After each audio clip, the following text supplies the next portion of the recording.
2024. Can I get a roll call? Yes, you can. Mr. Sterling? Here. Mr. Thompson? Here. Mr. McKnight? Present. Mrs. Carlson? Here. Mr. Smith? Here. Mrs. Hastings? Here. Mrs. Meeks? Here. Chris Arduino, recording secretary. Roy Yarborough, Superintendent. Jason Bloom, Communications, Community Relations. Michelle Woods, Curriculum and Instruction. Josh Ram, Business and Operations. All right. This evening, we have some students that are ready to come in. We have our friends from Ralston Elementary here to lead us in the pledge this evening. But one of the things that we're excited about is this is a group that's also going to be recognized during my portion of the meeting for the awards and recognition. So we're going to save all the introductions and the photo and do all of that big stuff when we actually get to the part where I get to lead that. So we have Ralston, Ms. Messner, and Mr. Rollinson here to help lead us in the pledge. So if everybody would stand, I will get out of the way.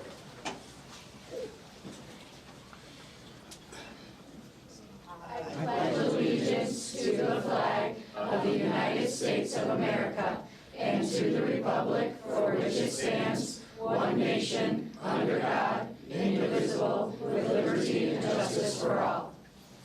At Ralston, we Roadrunners believe in reaching higher, becoming stronger, and making it better together.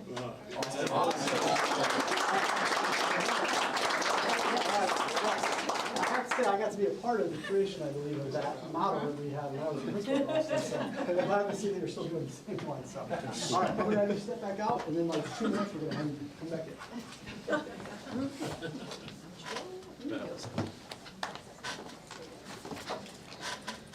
All right. We have no facility requests. We can scratch 11B2 and 12C. 12C and 11D, you said? 11B2. 11B2, 12C. With that, Rebecca, did you still? No, I'm fine. Okay. With that, can I get a motion to approve the agenda? Motion. Second. Mr. Thompson? Aye. Mr. McKnight? Aye. Mrs. Carlson? Aye. Mr. Smith? Yes. Mrs. Hastings? Aye. Mrs. Meeks? Aye. Mr. Sterling? Aye. Dr. Troy Yarborough. All right. The mission of the Harlan Consolidated School District, as a vital part of the community, is to help diverse learners realize their unlimited potential by providing an educational program dedicated to academic excellence and the development of strong character in a safe and respectful learning environment. Said that kind of quickly because I'm ready for them to come on back in.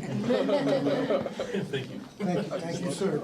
Can I get a motion to approve the board meeting minutes, regular and closed minutes of April 29th, 2024? Motion. Second. Mr. McKnight? Aye. Mrs. Carlson? Aye. Mr. Smith? Yes. Mrs. Hastings? Aye. Mrs. Meeks? Aye. Mr. Sterling? Aye. Mr. Thompson? Yes. And with that, All right. All right. Come on back. Get the kids. Come on back.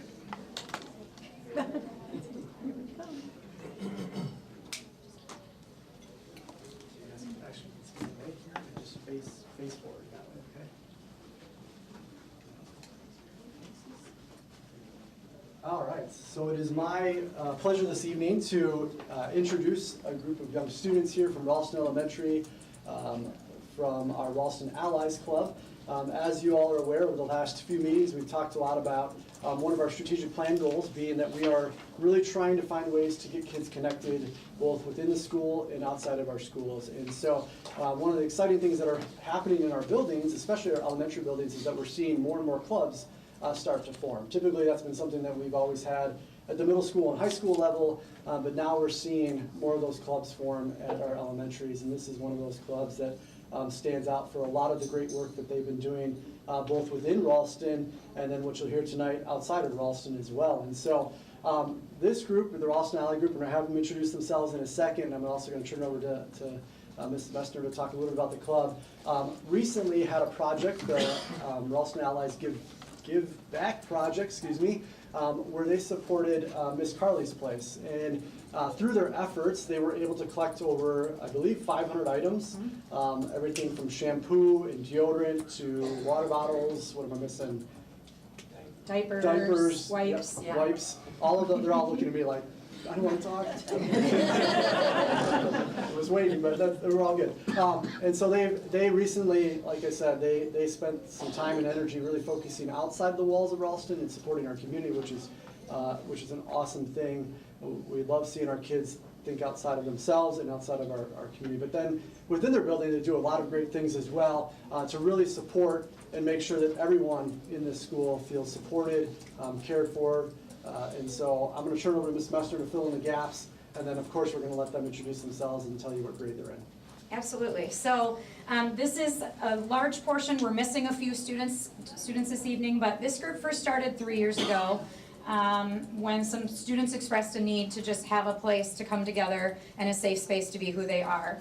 The teachers who were co-chairs of that group both left Ralston this past school year for different places, one to the high school, one to another district. And we weren't sure where this group was gonna go, but these kids were asking, when do we get back together? When do we get to do this? So myself and another teacher who couldn't be here this evening stepped up and said, okay, let's do this. We'll meet once a month. And the kids are like, nope, we wanna meet more than once a month. Let's meet twice a month. So we've been meeting twice a month, and it's just a time for them to get together and have some fun, oftentimes food, and then also just figure out ways that we can, as Mr. Bloom said, be present within Ralston. They have a bulletin board that they're responsible for decorating and just welcoming everybody into Ralston and really looking out for the left out, right? That's our school motto this year. And they're just a wonderful group of kids. So I'm going to go ahead and let them say their name and what grade they are in. My name's Lily, and I'm in 5th grade.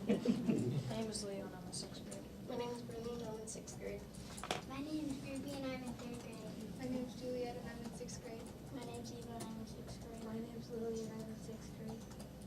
Nice job. Nice job. Good job. Well, you got more? Nope. Okay. So, no, that's awesome. So I had the pleasure, this year I did not get a chance to sit in any of their meetings, but one of the things that I saw last year when I had that opportunity was really just this like drive from the individuals, the students in this group, to really kind of take the initiative and make this what they want it to be.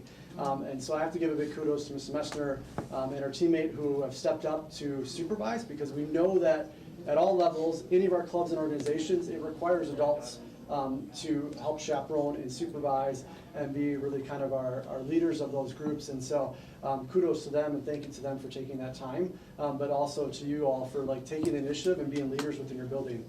That says a lot about who you all are as individuals, and we're so grateful for that. And so on behalf of the Board of Education, the Harlan School District, thank you for supporting Ms. Carly's Place. Thank you for all the work that you did this year and will continue to do in the coming years. We look forward to hearing more about your service to our community and to the students in our district. So thank you to you all. So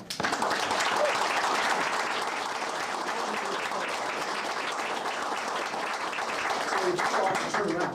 We're going to do a photo. I'm going to have the board come around. We're going to do as much as tonight. You guys might have this just a little bit. Yeah, this is fighting you as well.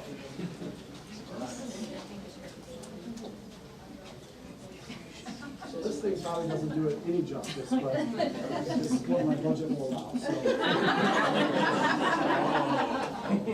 So I'm going to get a photo of the parents. Greg is going to do the same thing. All right, here we go. 1, 2, 3. I do not want to be. After all, you make this thing? You guys are awesome.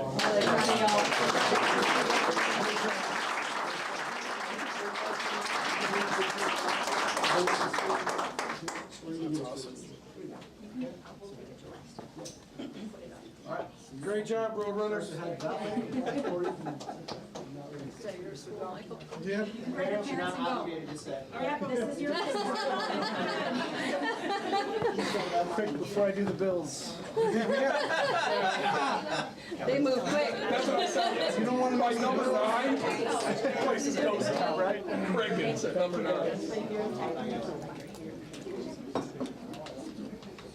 I got a lot more stuff. Aaron's move quick. Not that yet. Oh, no, she's not the principal, she's the advisor.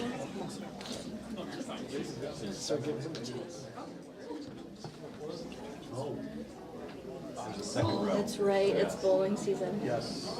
Dang.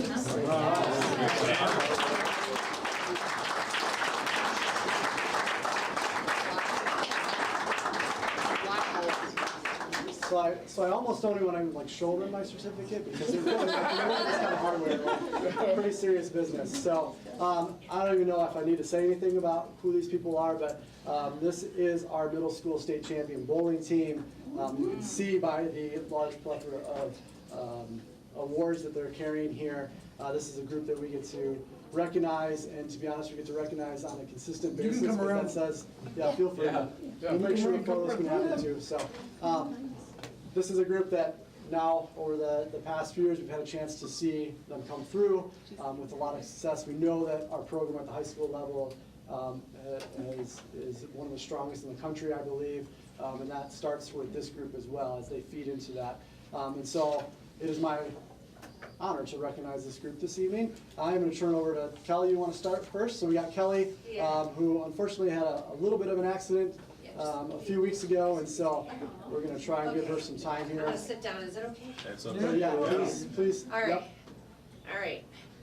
Thank you for letting us be here so we can acknowledge these 12 bowlers, 13 including Logan. And I think I said last year, I'll see you again next year, and by golly, where are we? We're right back there. All right, first of all, I'd like to thank Coach Scott and Coach Kim, who helped, obviously he coached the boys. Coach Kim helped me with the girls, and we've got other coaches as well. Coach Rob, Coach Brian, Coach Ryan, Coach Carrie, and Joe, and plus our high school bowlers who come back and give back to the program. We couldn't do it without them because we had roughly 63 kids in our program this year. 44 of them participated in the tournaments on Saturdays. And then the cream of the crop are these two teams right here. Harlem Boys became the first ever to repeat as state IESA champions.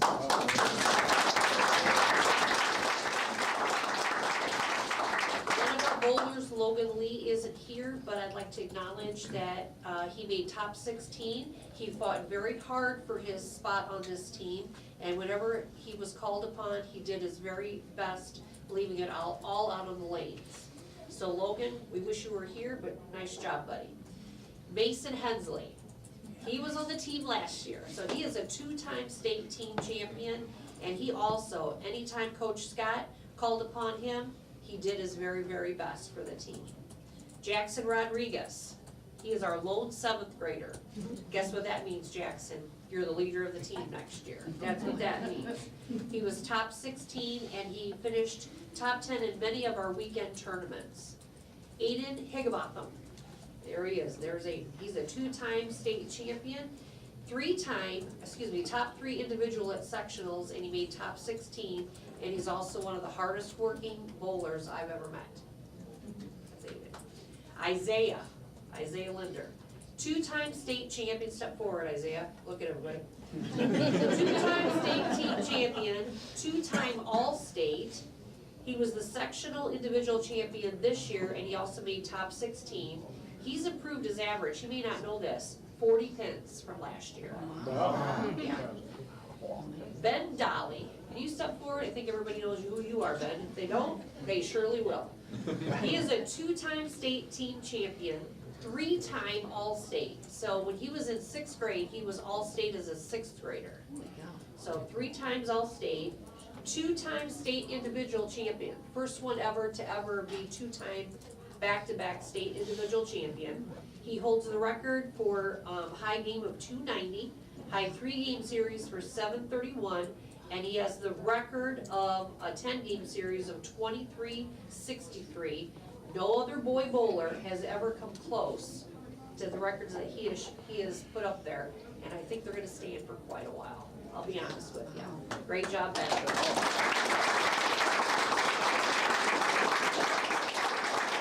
Is Logan Abruzzo up here?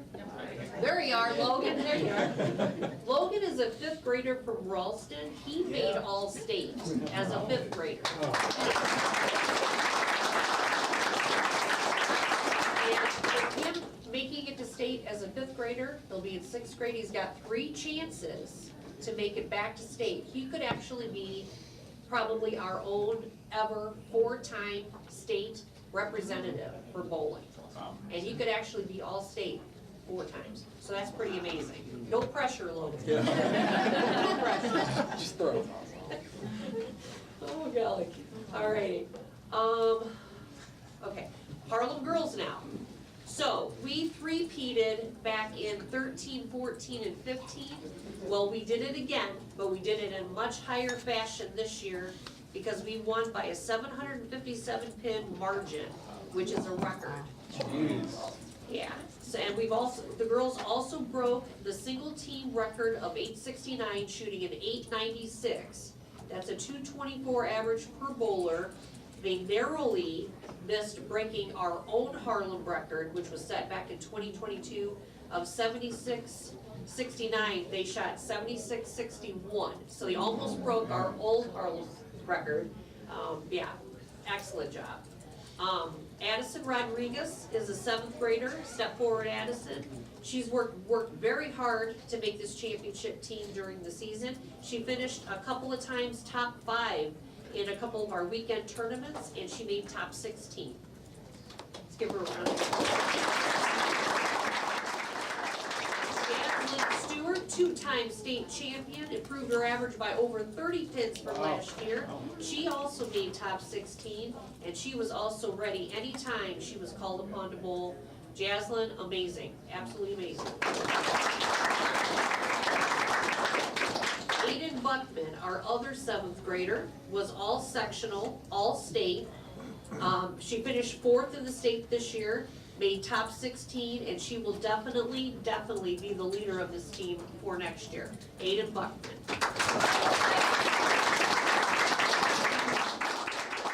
Now let me tell you about the next 3 girls, and I might get a little, I'm going to, it's too bad. My phone's on. The next 3 girls have been with me for 3 years. They were on the McChesney team that finished 5th in the state as 5th and 6th graders. Natalie Abruzzo, she's a 2-time state champion. She also made top 16. This year, she finished 16th individually, only because she asked to be pulled out one of the games, and once you get pulled out, you can't be considered for all state. So Jaslyn went in for her, and even with Jaslyn finishing her game for her, she finished 16th in the state. So she was that close to being all state. Can we please give Natalie a good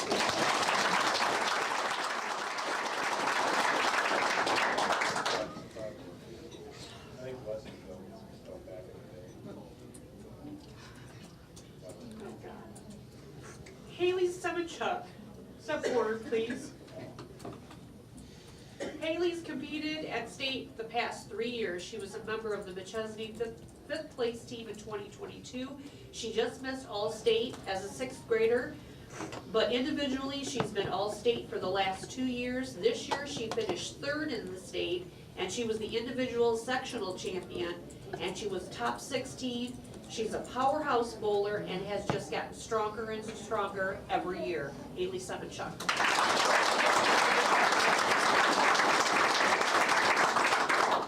Sarah Wilson, she also competed the past 3 years at state. She was on the McChesney 5th place team.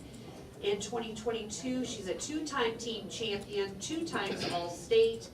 This year, she averaged 204 and was the state individual champion for girls. Top 16, she was our anchor bowler at state, and she showed tremendous poise and strength throughout the entire tournament. Sarah Wilson.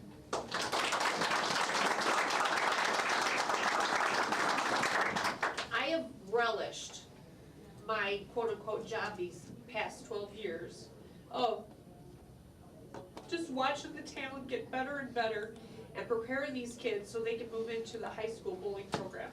These 8th graders are probably the most talented 8th grade group that we've ever had. And the high school team is going to be just licking their chops. I can't wait to see what you guys are going to do in high school. So remember these names, everybody. Logan, Mason, Aiden, Isaiah, Ben, Jaslyn, Natalie, Haley, and Sarah, because they're gonna be doing big things in high school bowling. And I am going to stand up and I'm going to applaud you. I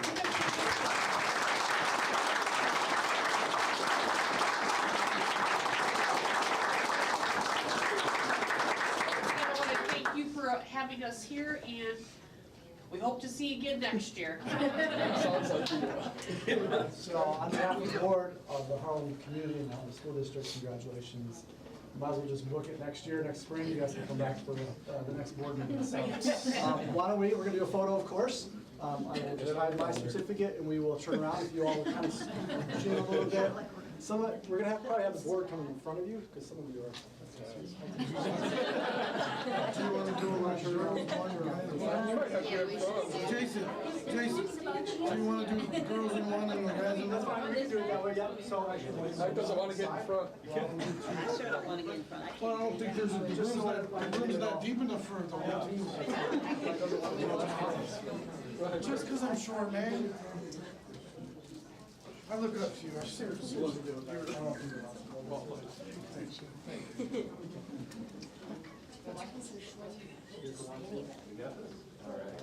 Smile, girls. 1, 2, 3.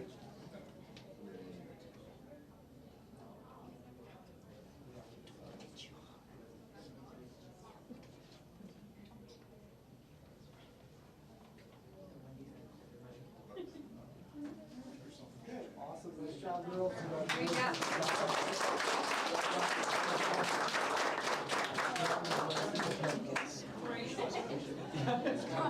You can just stand on sole on this desk here, I think.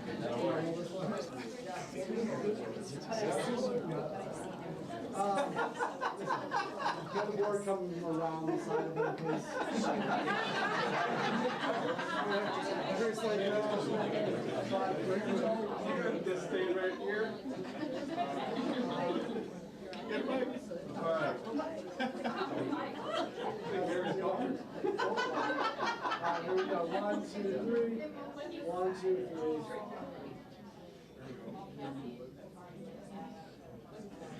We're going to school next time.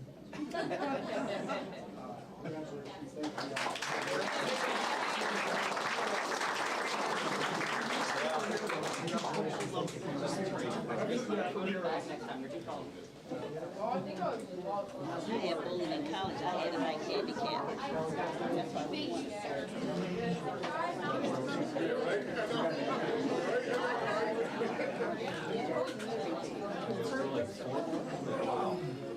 Well, wait.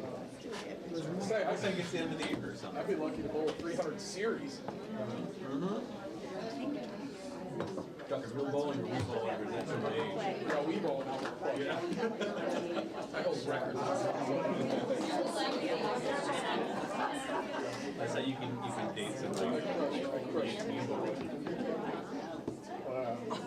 We have so many tonight that I had to figure out an order. So we started with the youngest and we're going to work our way up now. So we got a couple different high school groups this evening that we get to recognize. Let them all kind of funnel in. One of them's my cousin. All right. So this is really exciting. This is a first for us, getting to recognize a group of kids that got to do some pretty amazing things and also accomplish pretty amazing things. We've got a group of students that were able to attend a theater festival where they were doing a whole bunch of stuff, and I'll let the advisors talk a little bit about what they actually did, but just to throw the numbers out there, they had, through this festival, and the things that they participated in, 107 callbacks through that festival, as well as, I believe, 70,000 in scholarships earned. That's wow. Pretty amazing. I'm going to turn, I don't know who, I really didn't decide. I think they nominated me. I'm Mr. Engler. I help run the program with all these fine people here. We have some amazing kids. This is the second time we've gone to Theater Fest. It's the Illinois State Theater Festival for students in high school, and it is every January. We take 14 students at that event. Juniors and seniors can audition and interview for various colleges. And then they interview and audition at the same time for 20 or 30 different colleges. And then they get callbacks from those colleges talking about scholarship opportunities and more audition opportunities and things like that. This year, we actually had 3 of our students try out for the All-State Improv team, and all 3 made it. Oh, I'm sorry, am I stealing people's thunder? They'll talk about it. Okay. This is Mrs. Ziegler. But we do want to first introduce, we also have an alumni here who, because of Theater Fest, Elizabeth, want to introduce you? My name is Elizabeth Taylor, yes, like the Elizabeth Taylor. I'm in fact going to theater. I graduated with the class of 2023 from Harlem High School, and I currently attend Illinois Wesleyan University in Bloomington, Illinois. I made the Dean's List both semesters.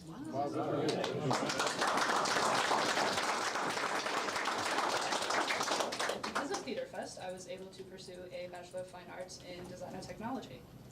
For theater. Congratulations. I'll go into the list. Okay, my name is Evan Ecker. I got 11 callbacks for my junior year, and including Miami University, with Western Illinois University, and a couple other colleges. And it's really just helped me stay in contact with them and just kind of keep them engaged. I also started learning more about stage management and the business side of theater through Theater Fest, taking some of their workshops there, and it was just a lot of fun. Awesome. Yeah. I'm Gabby. I'm a senior at Harlem. I got 8 callbacks. Yeah, 8 callbacks. Oh my gosh! And then I was one of the 3 that made All-State for improv. Awesome.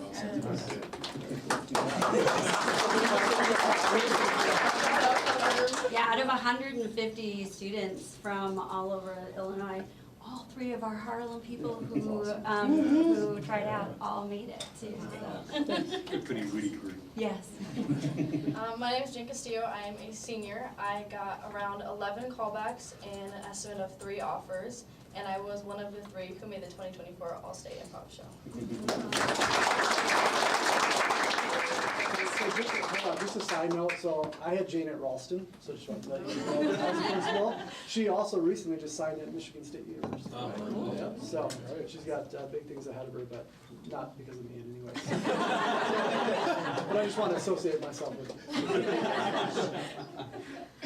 Hi, my name is Chloe Donor. I'm a senior at Harlem High School, and I received 20 callbacks for acting and 9 callbacks for tech interviews. Wow. And among the ones for acting, I got callbacks from UIC and even from AMDA, AADA, and even Vassar. So, and it's a really great trip.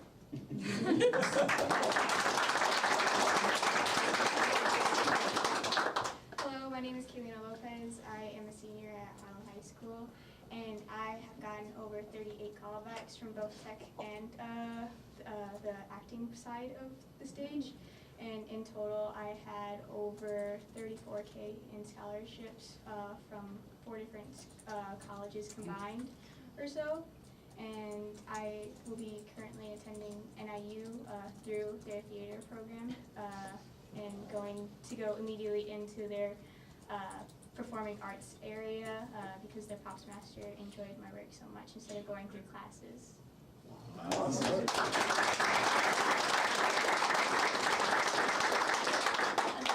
Aubrey Grassi, who is a senior, could not be here tonight, but she gave us what she wanted to say. She said, auditioning for Theater Fest was extremely helpful, not only for professional audition experience, but also for the connections I made through callbacks. One of the schools that I received a callback from was Roosevelt University Chicago College of Performing Arts. That's where I'm going this fall. I originally overlooked this amazing school in my application process, so I'm glad Theater Fest connected me with them. I will be attending this fall with a major in musical theater, Bachelor of Fine Arts, with a talent scholarship of $12,350 per year. That's all thanks to the opportunity to audition at Theater Fest. I'd highly recommend it to anyone, even if they don't plan to pursue theater as a career. I auditioned my junior and senior years, and I felt it was helpful to get me on the radar of good programs and learn more about my options in college. That's awesome.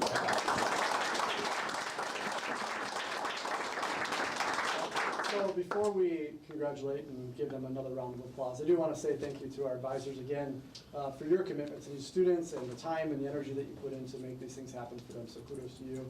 And thank you for that. But why we're here, congratulations to all of you. We wish you the best, our seniors, as you move on to the next place in your life, and then our juniors, we look forward to maybe seeing you back next year. So. Also, thank you, Mrs. Gallagher, Cooper, and Mr. Toledo. They brought Theater Fest to our program. They did. Because they went to, I forgot what other school. At her previous employment. Yeah. They decided to bring that to our enjoyment for Harlem, thinking that we deserve a chance through, because we really want to show not only our Board of Education, but everyone that theater is very important to not just us, but others in our community very much. Well said.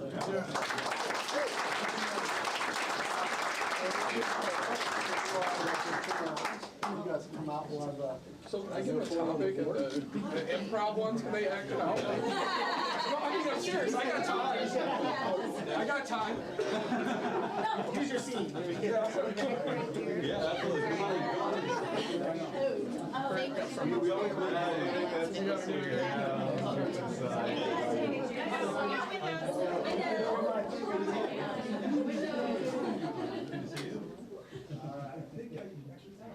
All right. Here we go. 1, 2, 3. 1, 2, 3. I just got the top of your head. Congratulations.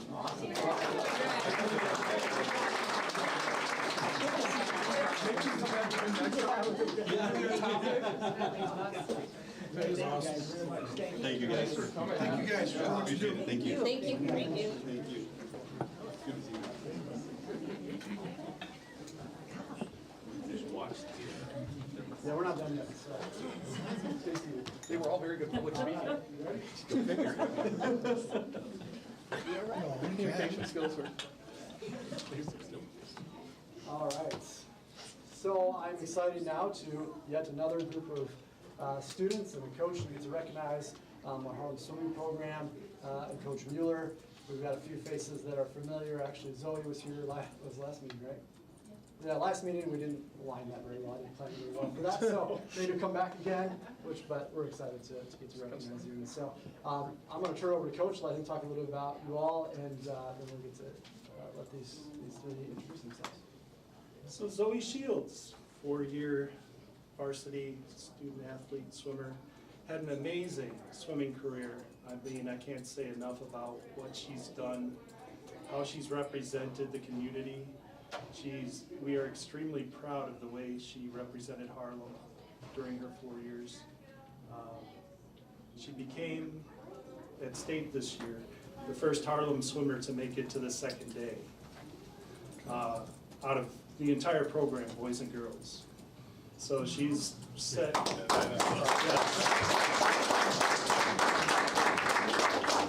So she finished 15th in state in the 50 free this year. And I'm just more proud of her than as much as my son and what he accomplished. So I'm going to miss her, and I look forward to seeing all the things that she does at the University of Illinois Chicago. And she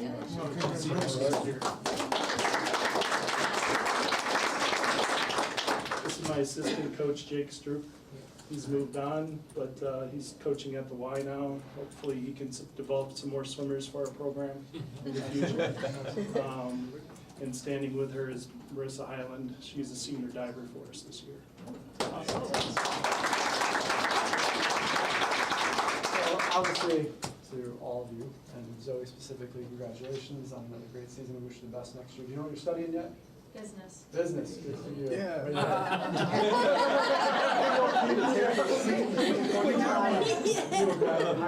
Hire you. So, congratulations. Thank you for all your support and help. We obviously hope that we can build some program through the Y, and then Marissa, I as well at Ralston. So I get to claim that Ralston thing again. So Roadrunners. Yeah, absolutely. she's going to Boston University. Boston. All right.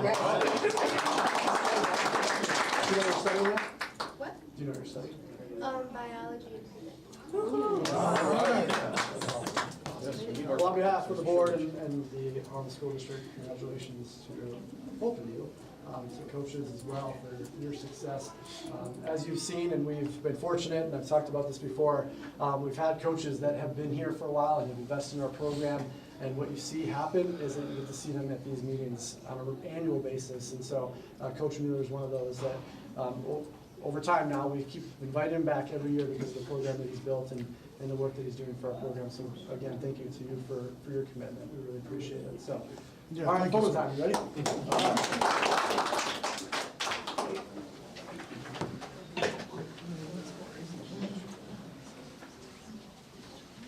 Spread a little bit so they can see on the two. Sure. I'll go deep. We're good. Got it. All right. Amazing. There we go. 1, 2, 3. 1, 2, 3. Oh.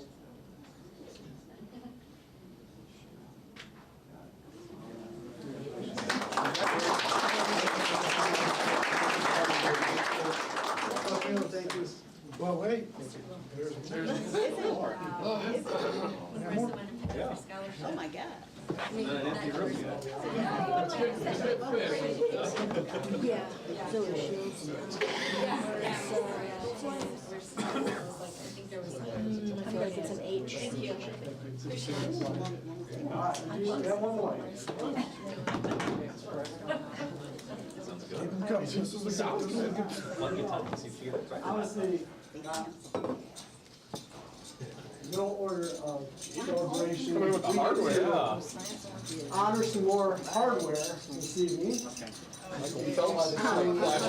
was wondering what was hanging out of your pocket, and now I know. So it is my pleasure this evening to recognize our high school science Olympiad team.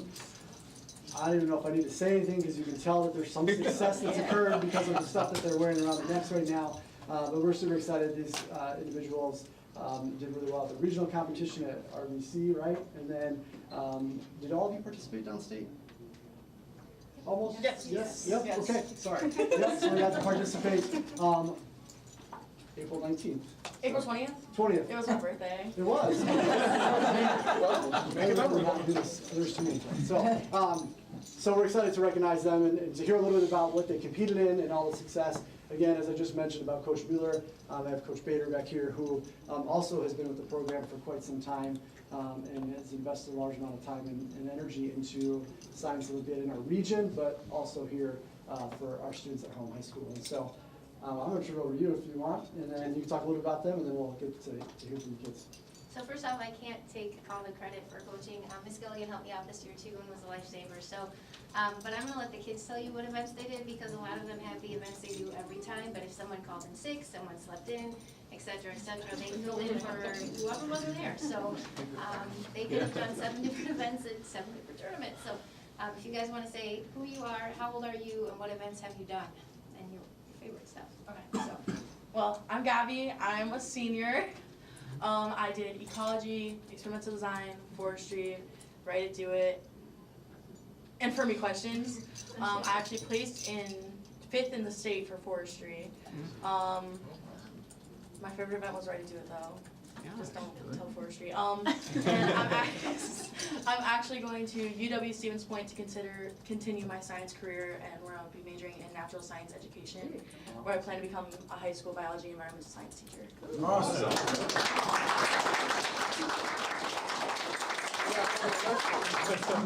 We got her on the list? You're always welcome back. Always welcome back. Always.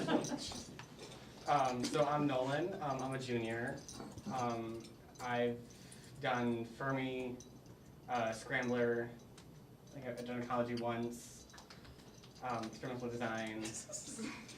Pretty much I was just like a fill-in for like if someone like called in or any, like people just weren't able to go or like they overslept. Or they got sick. Yeah, like I would just fill in. I had like a couple just like main events, but other than that I just filled in. My favorite event,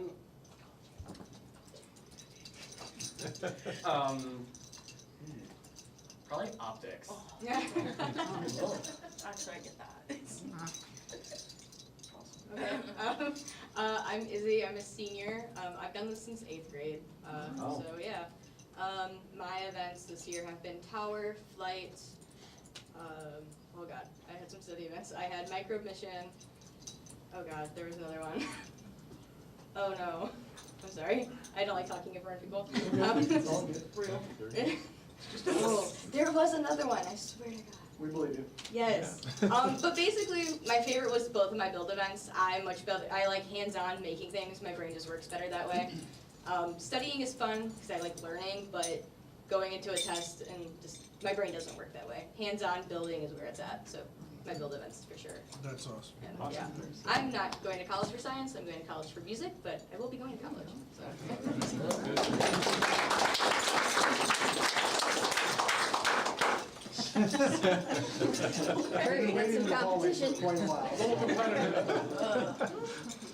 I'm Ella. I'm a senior. I did forensics, astronomy, air trajectory, and then experimental and chem lab, and then a couple others that I bounced in and out of. My favorite was probably either trajectory or astronomy. I'm going to Iowa State University in the fall to study physics and astrophysics. Wow.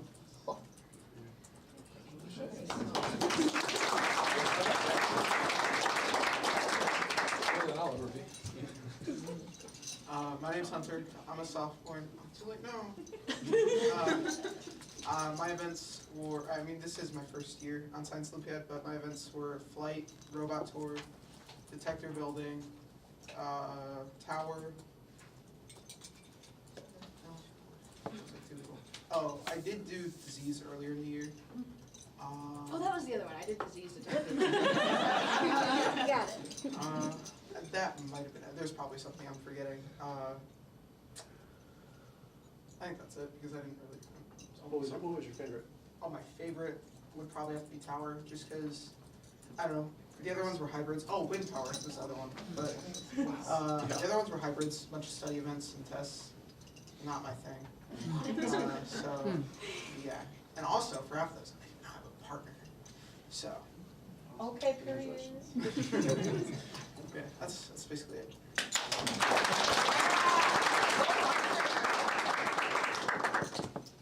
I'm Shida, and I'm a junior, and this was my first year of Science Olympiad, and the events I participated in were like Code Busters, Anatomy and Physiology, Wind Power, and Fermi. And I placed in 2 of the events that I participated in, 3rd place and 5th place.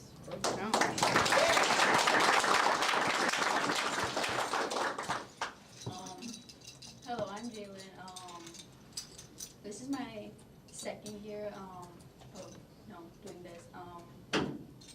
I was in Fermi, Optics, and Codebusters.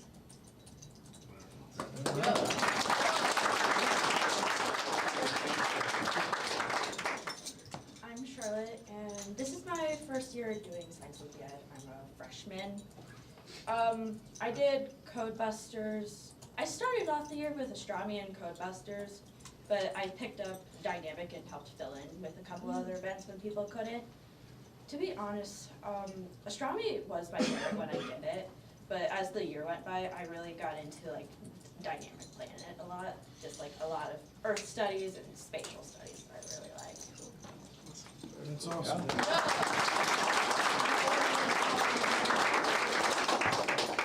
Well, on behalf of the Harlem Board of Education, the Harlem School District, congratulations, well done. We look forward to seeing some of you again and wish you the best to those that are graduating and moving on. There was a lot of words that you used that I'm not familiar with. What is Fermi? What is Fermi? It's the worst.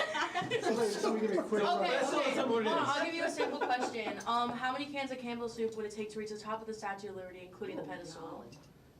Oh, and you also have to do it in exponential form. It's a lot of. All right, so it's a lot of stuff. It's a lot of things. I see that was a lot of wasted soup. I got it. I know. lot of ways. Well, again, on behalf of the Harlem School District, congratulations, thank you to our advisors and coaches there for their support as well. Gotta go to GFS. We wish you all the best. Gotta get the I'll see you in a photo. 6 years down. Biggest statue of Liberty size, thank you, 6 Sue. years later. Can you use That's 6 Google years on back. that? I was gonna say, I think that's where the answers from Google come from. Not that grid. Yeah.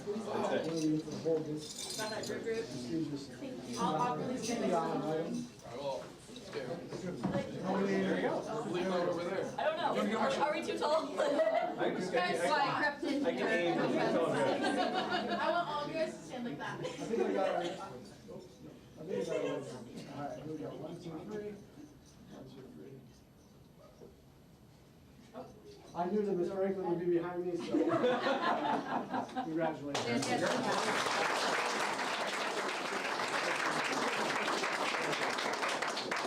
After 8 years. Are you though? Are you?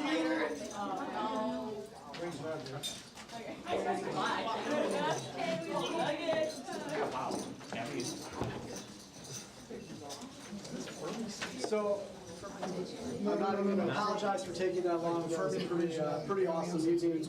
I do have one recognition, one more group, I apologize, I misled you. But our high school math team was originally gonna come, but some of the students elected to really kind of focus for some of the AP exams. And so I wanted to give a special shout out and kudos to our math team at Harlem High School. The team placed 3rd at regionals held at Rock Valley College. Jacob Dobson placed 1st in Algebra 1, and the Algebra 1 team medaled 2nd. Zach Hall came 3rd in Geometry. The Geometry team also placed 3rd. Benjamin Lee came 3rd in Algebra 2.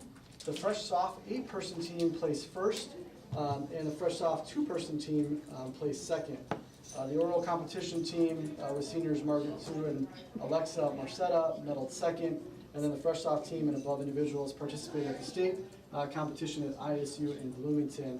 And so a big congratulations to them, but also want to shout out to Rohini Gupta, who leads our math team at Harlem High School. So congratulations to our math team who wasn't able to be here tonight.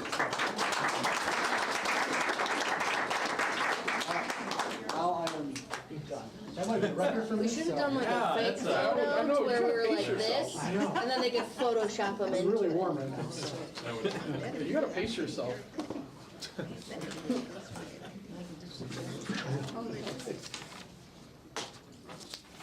Now we're moving on to comments from the community. We have 5 comments from the community.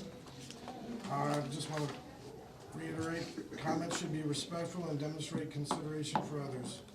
Address the board or the appropriate time as indicated on the agenda when recognized by the board president. Each speaker will be allotted 3 minutes to present their comment.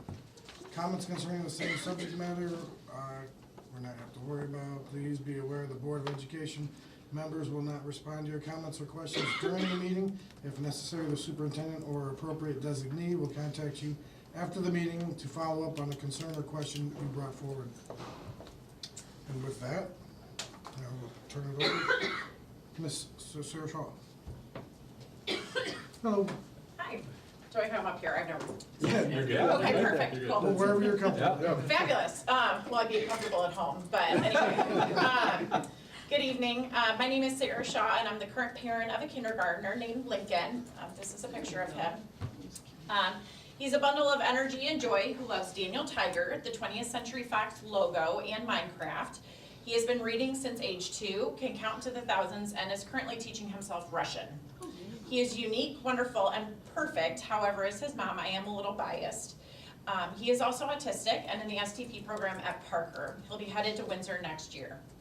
I'm speaking to you today to express my deep concern regarding the schedule changes for the upcoming school year, particularly the late start times assigned to Windsor and Rock Cut elementary schools. As an educator myself, formerly in Harlem actually, I understand the logistical challenges posed by transportation issues. However, I believe that these late start times will be extremely detrimental to the high needs populations of students attending these schools. First, the late start time of 8:55 will create a significant barrier for working parents who will have no choice but to utilize before school care. Y-Care, the district's current provider, has explicitly stated their inability to provide the level of support needed by many STP students. such as toileting assistance and one-on-one care. Also, many of those students require a great deal of structure and routine in order to be successful. So starting their day in an unstructured environment such as Y-Care is going to be extremely difficult for many of them. Secondly, and honestly probably the most important part, the late dismissal times will directly interfere with the essential outside services and therapies that many Windsor and Rock Cut students receive after school. These services, including occupational therapy, speech therapy, ABA therapy, and feeding therapy, often start immediately after school to maximize instructional time and allow students to return home for rest and relaxation before dinner and bedtime and starting it all over again. These therapies often have prescribed minutes as well that need to be met in order to ensure good care and to see progress. By ending the day so late, most of these students and their families will have to make hard choices. They will either have to drop the essential therapies or have their child go to therapy until much later in the day, or move therapy to during the school day. If families choose to miss school in favor of therapy, this would obviously drastically affect attendance data for the district and would limit the ability of school providers to meet IEP minutes. It seems like the district did not take this population of students into consideration when they set the schedule. It appears as though the schools were lumped into zones and that was how the start times were allotted. Instead of this, the decision of which schools have which start times should have been a student-centered decision as opposed to a geographical decision. In my opinion, Windsor and Rock Cut start times should be switched with 2 other schools that have a larger general education population that doesn't rely on outside services and that could utilize Y-Care as it is currently set up. As it stands, this plan is requiring the group with the most difficulty adjusting to change to make the most drastic change. Thank you. Thank you.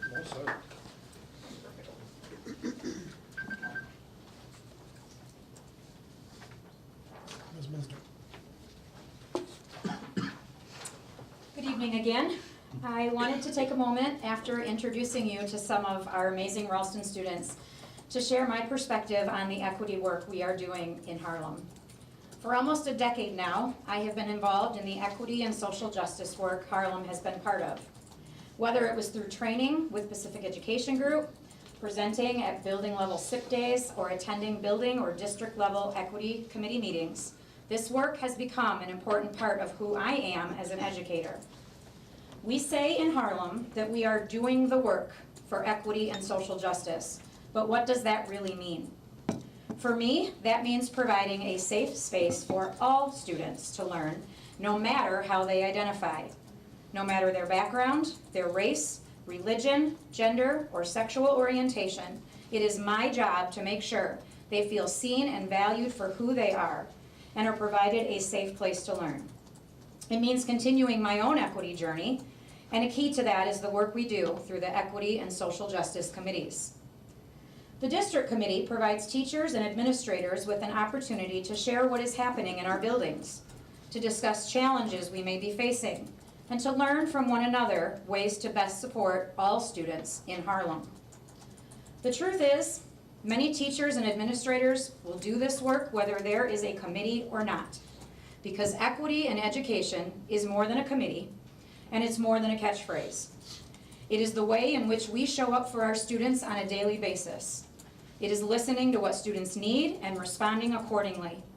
It is making sure students feel seen, heard, and valued, and know that we are doing all we can to provide quality education in a safe learning environment for them.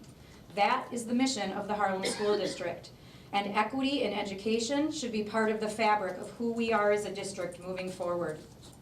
I was excited to hear about the new format of Committee of the Whole meetings. As elected officials in this community, it is an opportunity for you to not just attend district equity meetings, but to participate in the work alongside staff and show that Harlem is a leader in equity work in this region, a place other districts can look for guidance in their own journeys. I hope as you move to this new committee format, you embrace this as an opportunity to learn and grow along with us as leaders in Harlem. And I look forward to joining you on that journey. Thank you. Thank you.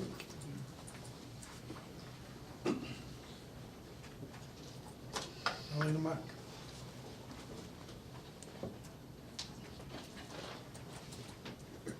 Hello everyone, I'm Elena Mock. I am a high school teacher at Harlem, but I'm also a parent of 2 kids that go to Olson Park. Went through Parker, actually had Mr. Thompson's wife, which was amazing. And I want to stand here before you and say thank you to the leaders that have supported us in our equity work. And just how important it is for people in our school district to do that. In the years that I've participated in it, I've learned many valuable lessons and skills, such as active listening and how to have difficult conversations and speaking in front of boards and shaking. I've also been challenged to identify my blind spots and take steps to address them. As a result, I've become a better person overall, a better mother, a teacher, and a friend. And I'm better able to see and understand the people around me, many of whom come from a different background or have different needs than I do. I've seen the same change take place in my colleagues who have also taken part in equity work. And most importantly, I've seen countless students benefit from the fruit that the equity program is producing. Their education has been positively impacted, and their feelings of acceptance and belonging have increased, perhaps maybe even for the first time in their lives. The time and effort and other resources that Harlem continues to invest in this equity work sets us apart from any other district in this area, and that is something I feel like we should be very proud of. And just like any kind of journey, it's a never-ending kind of journey. And I just want to say thank you for staying with us on this journey, and I look forward to many, many years of this. Thank you. Thank you. Thank you.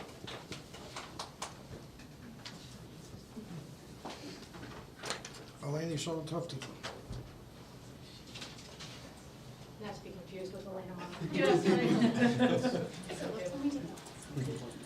Hi, my name is Elena Shelley-Tufty. For those of you who don't know me, I teach 2nd grade at Olson Park Elementary. Many of my former students are here, I see. Also, I am the co-president of the Harlem Federation of Teachers. I'm here tonight just because I wanted to give a shout out to a couple different things, but especially tell you about an opportunity I had last week. I got to speak at the signing of future educators, which was very exciting because these are students from Harlem that have committed to majoring in education in college. So I got to give just a little talk with them, which was fun, but I wanted to tell you a little bit more about Educators Rising. I know we have honored them before in the past, and we have actually honored them this year. But Stacy Hubley-Taylor is who runs that. She's the teacher who runs that. And when she first started Educators Rising, it was kind of exciting because not only is this a state recognized organization, it's a national recognized organization. So when she did it that first year, she was excited. Her kids wanted to go to state. They qualified for state. They wanted to go to state. She went to the admin, who was then in charge of the funding for that, and there was no money. So, it wasn't you, Josh, don't worry. The Harlem Federation of Teachers stepped in and said, this is important. This is important not only for our students, this is important for how we make our living, this is important for generations to come. We stepped in, we funded that, and they went. And we funded them after and after and after. Not only through funding them going to state, but tassels for graduation and snacks for their meetings and fun things like that. They are very gracious to us as an organization, but they're our students too, so it's important to us. But what I wanted to really point out is this year we have 2 students going to nationals, which I know you guys know, but I want everybody to know that we have 2 students going to nationals. This is very exciting. So when I had approached Stacy and I said, okay, let us know what funding looks like, we'll piecemeal some things together, and she said, Elena, guess what? Terrell already reached out to me. We're covered, we're good. Thank you though. And my heart was filled with joy because this was a group that hadn't been recognized by the administration within their building, and now they are being recognized for what they are and what they need. These are our students, and we're not just recognizing students now that are in sports, we're recognizing all of our students for everything that's important to them and what makes Harlem the community it is today. So thank you, Dr. Yarborough. Thank you to those of you who came. I saw many faces. And thank you to everybody who supports those kids. Thanks. That was the first.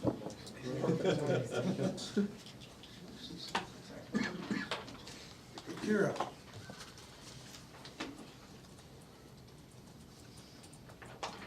Hello, I have lots to say, so I had to make sure I got it all.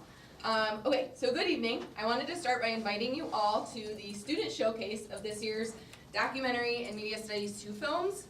The event is coming up this Saturday, and I do have flyers, but this Saturday, there's gonna be 2 film blocks and a performance by the jazz band. So block 1 starts at 2, the jazz band is gonna play at 4, and then block 2 will start around 4:45.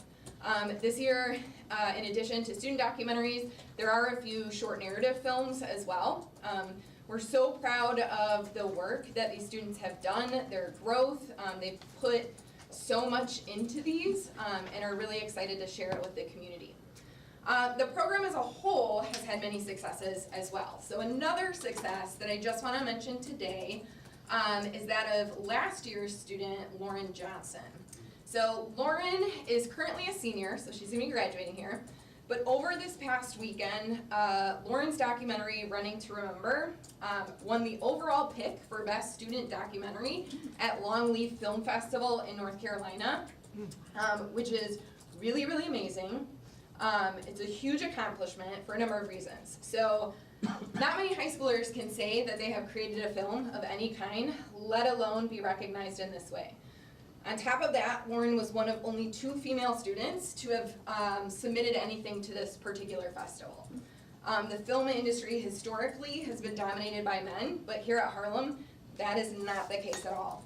I credit this in many ways with the very intentional equity work this district has committed to over the years. I believe in this work and I believe in storytelling. Lauren decided she wanted to capture someone's story, and we had a class that she saw herself being a part of and that gave her the ability to do that. I think that there are important parallels between these 2 things. When we understand the multitude of perspectives, we break down barriers and we uplift our community. In the absence of this work, in the absence of these conversations, those resistant to change use fear to tell the story they want you to hear, and fear can be a powerful tool. We have nothing to be fearful when we share our stories and when we get to know our students and our community. We don't just get to listen to one version of one story. We have to continue to give space to those who have historically been silenced or feel that their story doesn't belong in this space. Working in equity helps us better serve all students and each other. It helps us give opportunity to students who may not have previously had it. I've said this before and I will continue to say it. This work isn't about reaching some finish line, but rather constant reflection and working with diverse groups of people to continue to grow, both as individuals and as a community. We need to prepare our students for the diverse world ahead of them when they leave Harlem. Not everyone will look like them or think like them, but we cannot teach them to be afraid of differences, but rather to embrace all that is offered. This is such incredible work, such important work, and I'm so proud to be at Harlem, and I'm so proud to do this work, and I'm so proud of our kids just hearing everything tonight. And side note, I literally just found out on my way over, she was accepted to another film festival, so. Wow. That's good. So yeah, and I do have, just really quick, I know it sounds like a, but this is, I like to bring gifts when I go over. And I don't know if I have, you have enough? Well, I have enough with a typo, but. But I don't wanna get sure. So it's one day this year, right? It is just one day this year, yeah, so it will not be the 2. Any ice cream? We don't have official confirmation, but there's let's say, I'll still be there 90%. regardless. There will be sweet treats. I'll be there regardless. Thank you. Thank you for everybody who spoke, thank you. With that, approval of the bills. All right, thank you. All right, everybody, hold. Hold on, it's where it gets fun. The total payables this period were $2,692,960.56. There was one payroll this period in the amount of $3,446,490.26 for total expenditures of $6,139,450.82. Split out by fund, the education fund paid $3,574,805.80. The operations and maintenance fund paid $172,000. $274.17. The transportation fund paid $233,261.24. The IMRF Social Security Fund paid $118,215.80. The Capital Projects Fund paid $2,040,404.64. And the Life Safety Fund paid $489.17. Again, for total expenditures of $6,139,450.82. Are there any unanswered bill questions? No, and you've only made 10 people leave. Yeah. Hey, Josh, no, clear the room.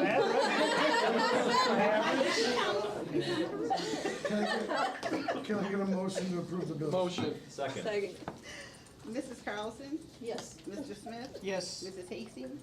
Aye. Mrs. Meeks? Aye. Mr. Sterling? Aye. Mr. Thompson? Aye. Mr. McKnight? Aye.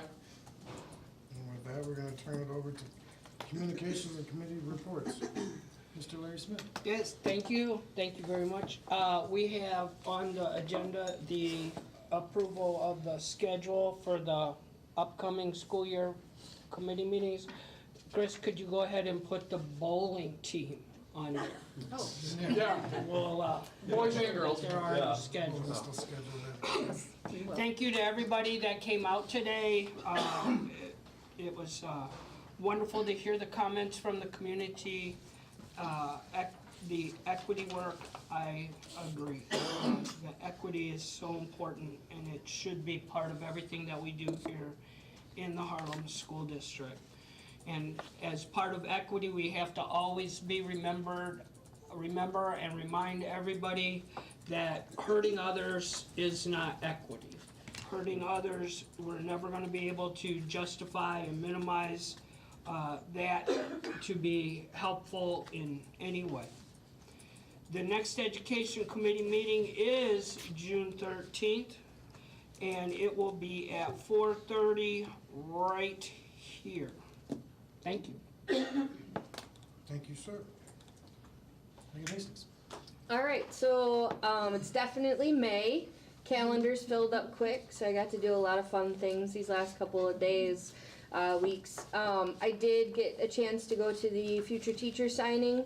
It's an incredible event. It's kind of nostalgic for me because it's the first event I went to as a official board member. So that was kind of like a nice timestamp.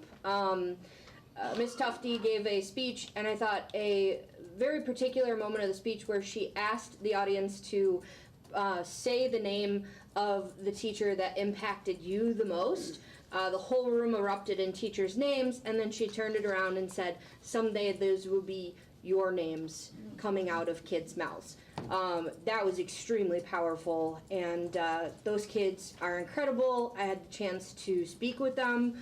They invited me to their classroom, and they're incredible kids. And I look forward to see what they do past Harlem and then come back to Harlem, hopefully.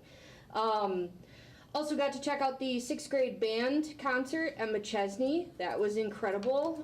Those kids have so much talent. I loved that. I'm pretty sure almost all elementary schools were represented in that in some way, shape, or form. And there was a specific, kind of attention to call out all the different schools. And it's just an awesome thing to see all of the kiddos together. And I think they're going to do incredible things over at the middle school. And then the bilingual fiesta. So when Ana Luis said fiesta, I was like, okay. I haven't gone to a party like that on a Friday in a probably since, I've had kids. It was incredible. The dances, the kids' energy. I've never seen parents more engaged in my life.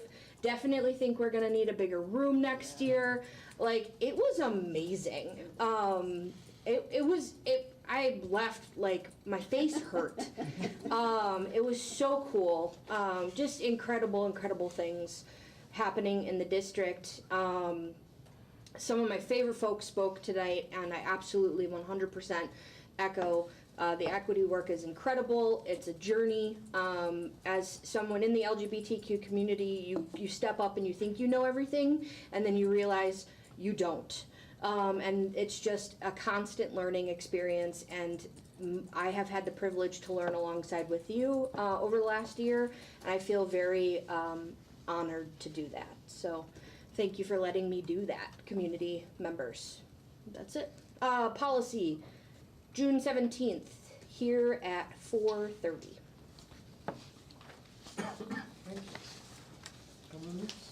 Good evening, everyone. The room definitely cleared out. I want to thank Josh cleared the Mr. room. Ross and Ms. Smith for the Ralston students. They did an amazing job, and I love the T-shirts. And the students too, for the donation to Mrs. Carly. It's really nice when you go out and get donations. It's kind of hard to get donations, but when people do donate, it's really amazing. So thank you for doing that. I also want to say congratulations to the middle school boys and girls bowling team. Whenever I see bowling, I think back when I was in college, and we did get a trophy, but it was for my handicap. I mean, I have it in my house. My Valley College bowling, E sharp, handicap.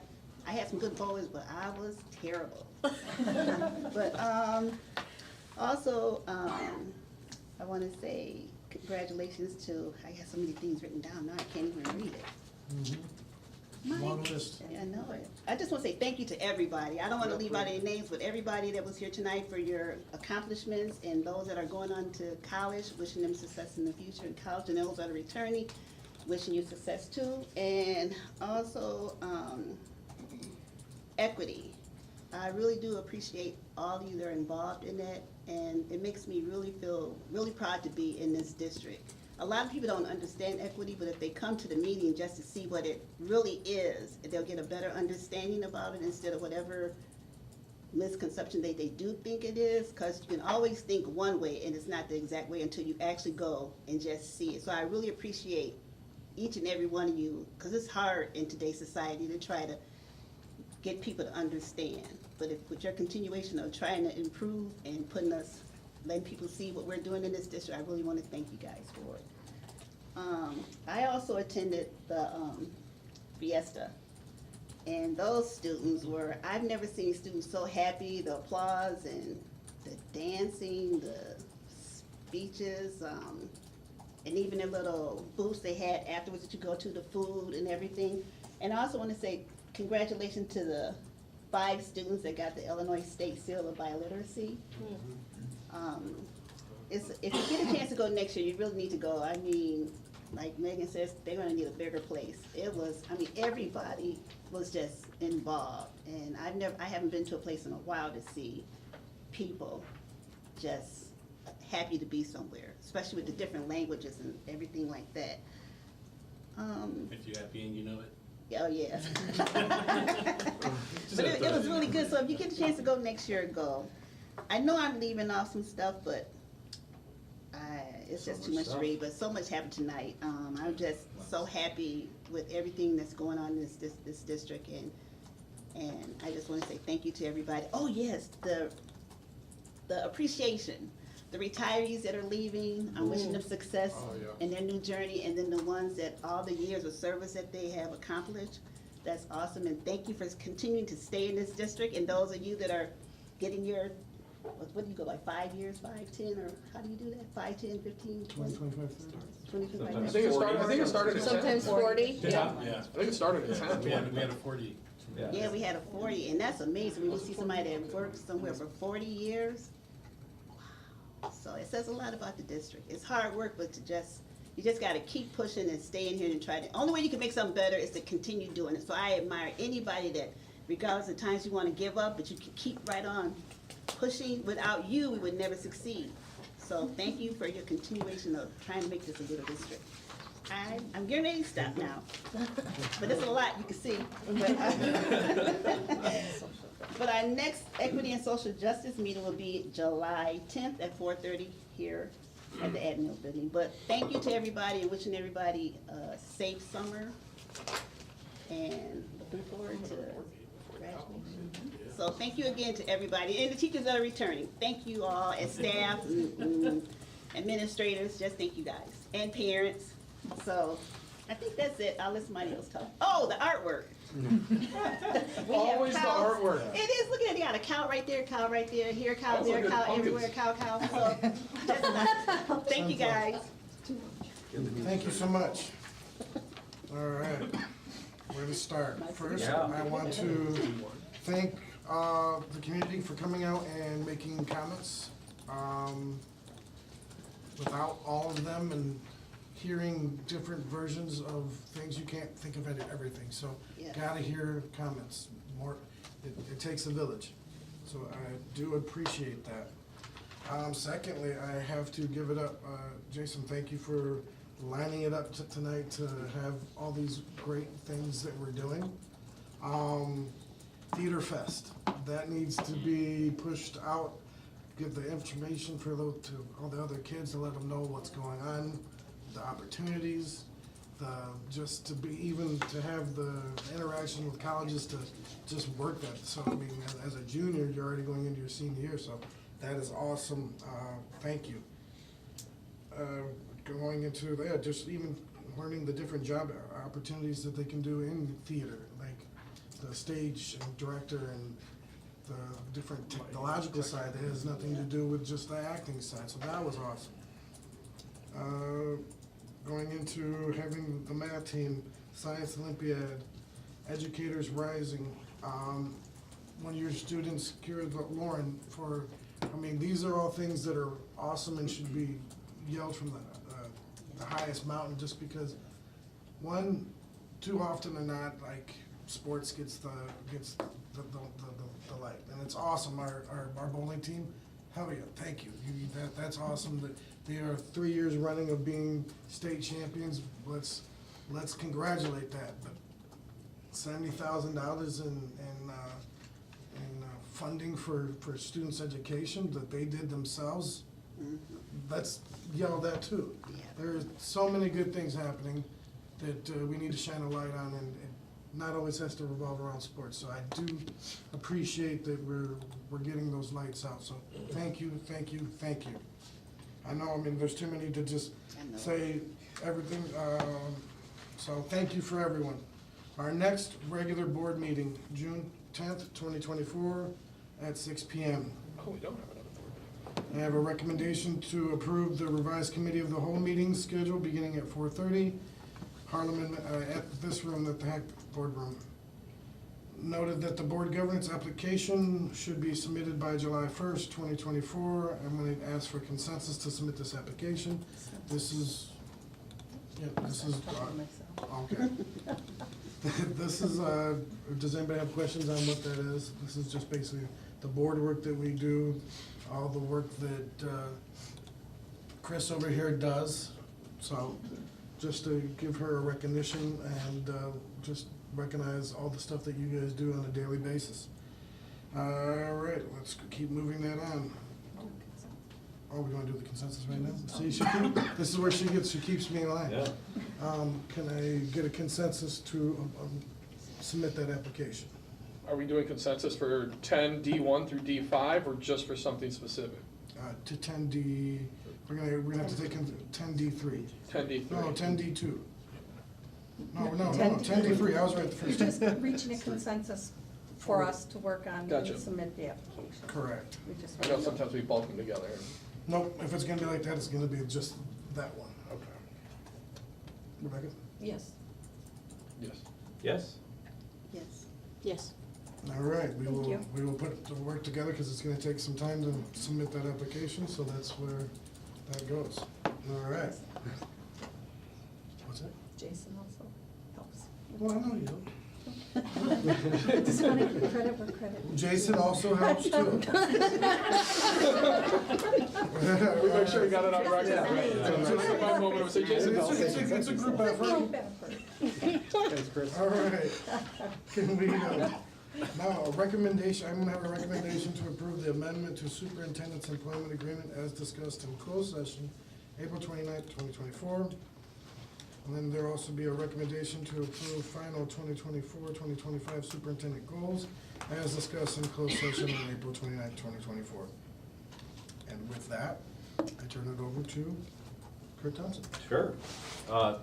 So many things, I'm so glad there was people ahead of me to to kind of whittle down that list.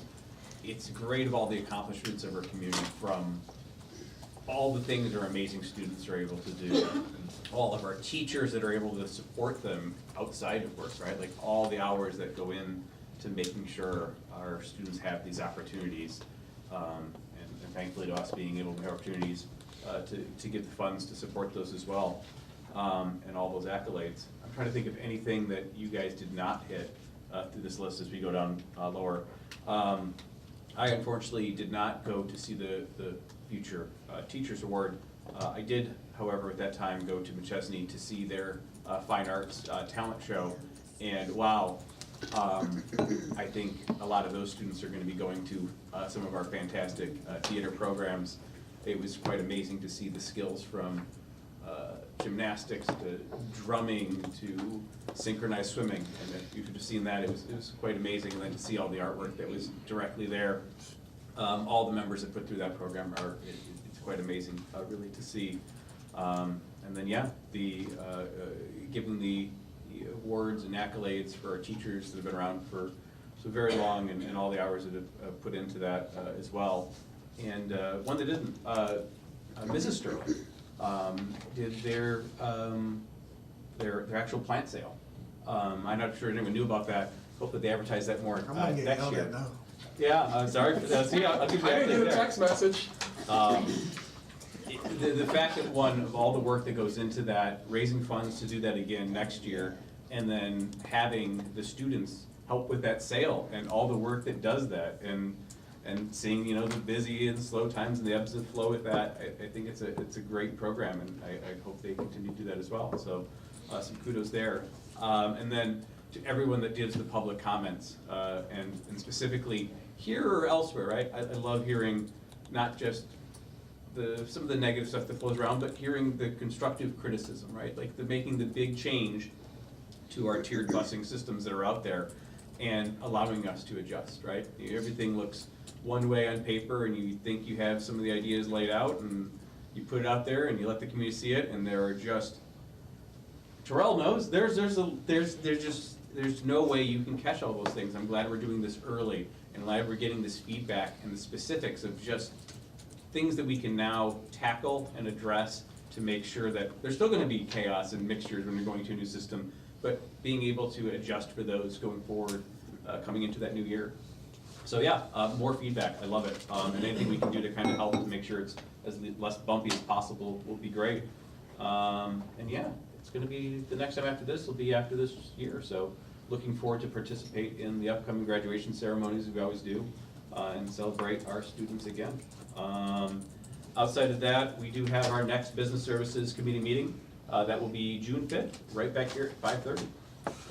Thanks, guys. Good time. Good night. All right. I just want to put on record that Jason helps. Thank you. Just so we got that out there. Is that typed in? You typed in? Yeah. I'm going to kind of start with the communication and stuff. Like when we have an idea, we're trying to make the best decision as possible with like the tiering of the busing and that kind of stuff. And we got it out there early. We've created if anybody does it, you can email it with communication@harlem122.org, your concerns. I want to make sure everybody has that email. It was sent out, but I want to say that again, because I think I say this every meeting. I think I echo the rest of them, but we don't know what we don't know. We can look at things on a high-level overview. I don't know what's going on in every classroom. I don't know what's going on in every school. I didn't even know we had... I didn't even know what Science Olympiad. I just know those students are smarter than I am. There's certain things that, and the Allies Club, I wasn't aware of it. Once again, we don't know. We can go to schools, we can talk to parents, we can talk to students. But I love, Jason, I really want you to pace yourself. Because I mean, coming in with this that's I don't think you have to dig deep though, really, to find the successes, you know. And it's funny, as I talk to people in other communities, and like, I love talking about the things that are going on in this district. Like, I truly feel that we are doing the right things, and if we're not, like, I truly feel that somebody will hold us accountable for it. They'll let us know, like, hey, like, back that up a little bit and figure it out. Drama Club, once again, I don't know what I don't know. I did not know that there were so many scholarships available in that field. I didn't, and that's amazing. And where they go from there, where they go into major film, work for theater, getting paid for doing what you love is, you know, obviously you graduate college, but getting paid for doing what you love, it's not really a job anymore, right? And follow your dreams, you know. And I, obviously with swimming, I already said the math team. Once again, I would love to see some of those problems. Like, I mean, we are developing people that are going above and beyond. Like, who loves math enough that they want to do it as an extracurricular activity? That's what I'm saying. And thank you for that. Most of them start through a program we have at the middle school. And that's wonderful. And that's wonderful because that wasn't for me. You know, I was geometry, right? Like right angles, I can measure twice, cut once. Like that's what I took home from algebra. Other than that, I don't need it. So, and then the one thing I did read is, and I'm really kind of proud of this. I think, I don't know if Trell sent it out or if I read it, but like Harlem, like according to, we're like number 2 in the NIC 10 right now as far as our academics. And we're strongly above some of the other NIC 10 schools. And frankly, we're strongly above some of the smaller districts, which all I'm gonna say is it surprised me in a pleasant way, but it just shows that we're doing the right things and we're moving up these ranks. So I'm gonna stop talking now. And, but I'm proud to be here. I'm proud to be a part of this district, and the future is bright. So. Thank you, sir. Yes. Ms. Rebecca Carlson. And I get to go last. Like what he said. Sorry, everybody else said. I know, been there before. I just want to say thank you, Roadrunners. My son went over there. It was a great place to go to school. Had some really good 5th and 6th grade classes. That was amazing over there. I really appreciate that our country still pushes not pushes it, but allows our students to learn an allegiance to a country, to our country. I think it's amazing that we actually still teach our students to pledge an allegiance to our country. I think that's amazing. I was also at the band at McChesney. It was fun. It was exciting to see some of these kids have fun, and some of them who were such nervous little Nellies who had a high old time playing their instruments. And it was neat to see both the middle school and high school band teachers there who were set in and watched them and kind of watched to see who was going to be an upcoming star. I wanted to thank our seniors more than anything, because we're not going to see them again this year on any of our meetings, and just tell them congratulations as they go off to college or the working world, and just hoping and praying that they get out there and they can find the jobs. I know it's a tough situation now to get the jobs, and even some of them to get into college, so I just am honoring them for getting through 13 years of school and doing a great job, so. And what everybody else said, so. And ditto. Thank you. Turning it over to administrative reports. Michelle? Thank you. A few items this evening. First of all, at your seat, there is a travel request. This is in hopes that we have some boys qualify for state track and field. We won't know until Wednesday night. That's when the sectional meet is. So if they qualify, then if they will leave on the 23rd, they would compete on the 24th and hopefully the 25th, and then return on the 25th. So that's the travel that I'm asking for approval. The other 2 items are school improvement plans. We shared our school improvement plans at the beginning of the year due to identification by the state. We have 2 schools that will be sharing theirs because we received some funding from the state, and part of the funding is updating those plans and having them board approved going into July. So I'm going to turn things over to Mr. Hewer here. He oversees the school improvement grant, and so he has worked with these schools in regards to updating their plans. I'm going to let them do all the talking. Perfect. That was great. Does that work? It does. Good evening. I'm Mike Valentine, the principal of Loves Park, and we're going to show our school improvement plan because we are now a targeted school, so we have to be approved now leading into next year. So just to kind of go through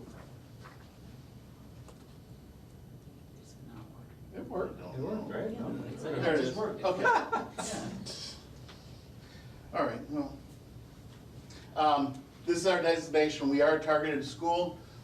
We're targeted because in our Hispanic and Latino population, we did not meet the state numbers in the testing that happened in 22-23. We had a score, this cutoff was 34.36 points. We ended up with 31.89. There's a lot that goes into it. It's ELA proficiency, ELA growth, math growth, absenteeism, and participation in the climate survey. This is where we kind of got caught because with everything that went on at Loves Park last year, the 5 essentials did not get taken. We lost 5 points. If we'd hit those 5 points, even me, not a math guy, but we'd be at 36.89, and even though the numbers, we wouldn't be targeted. Numbers aren't great, but we wouldn't be targeted.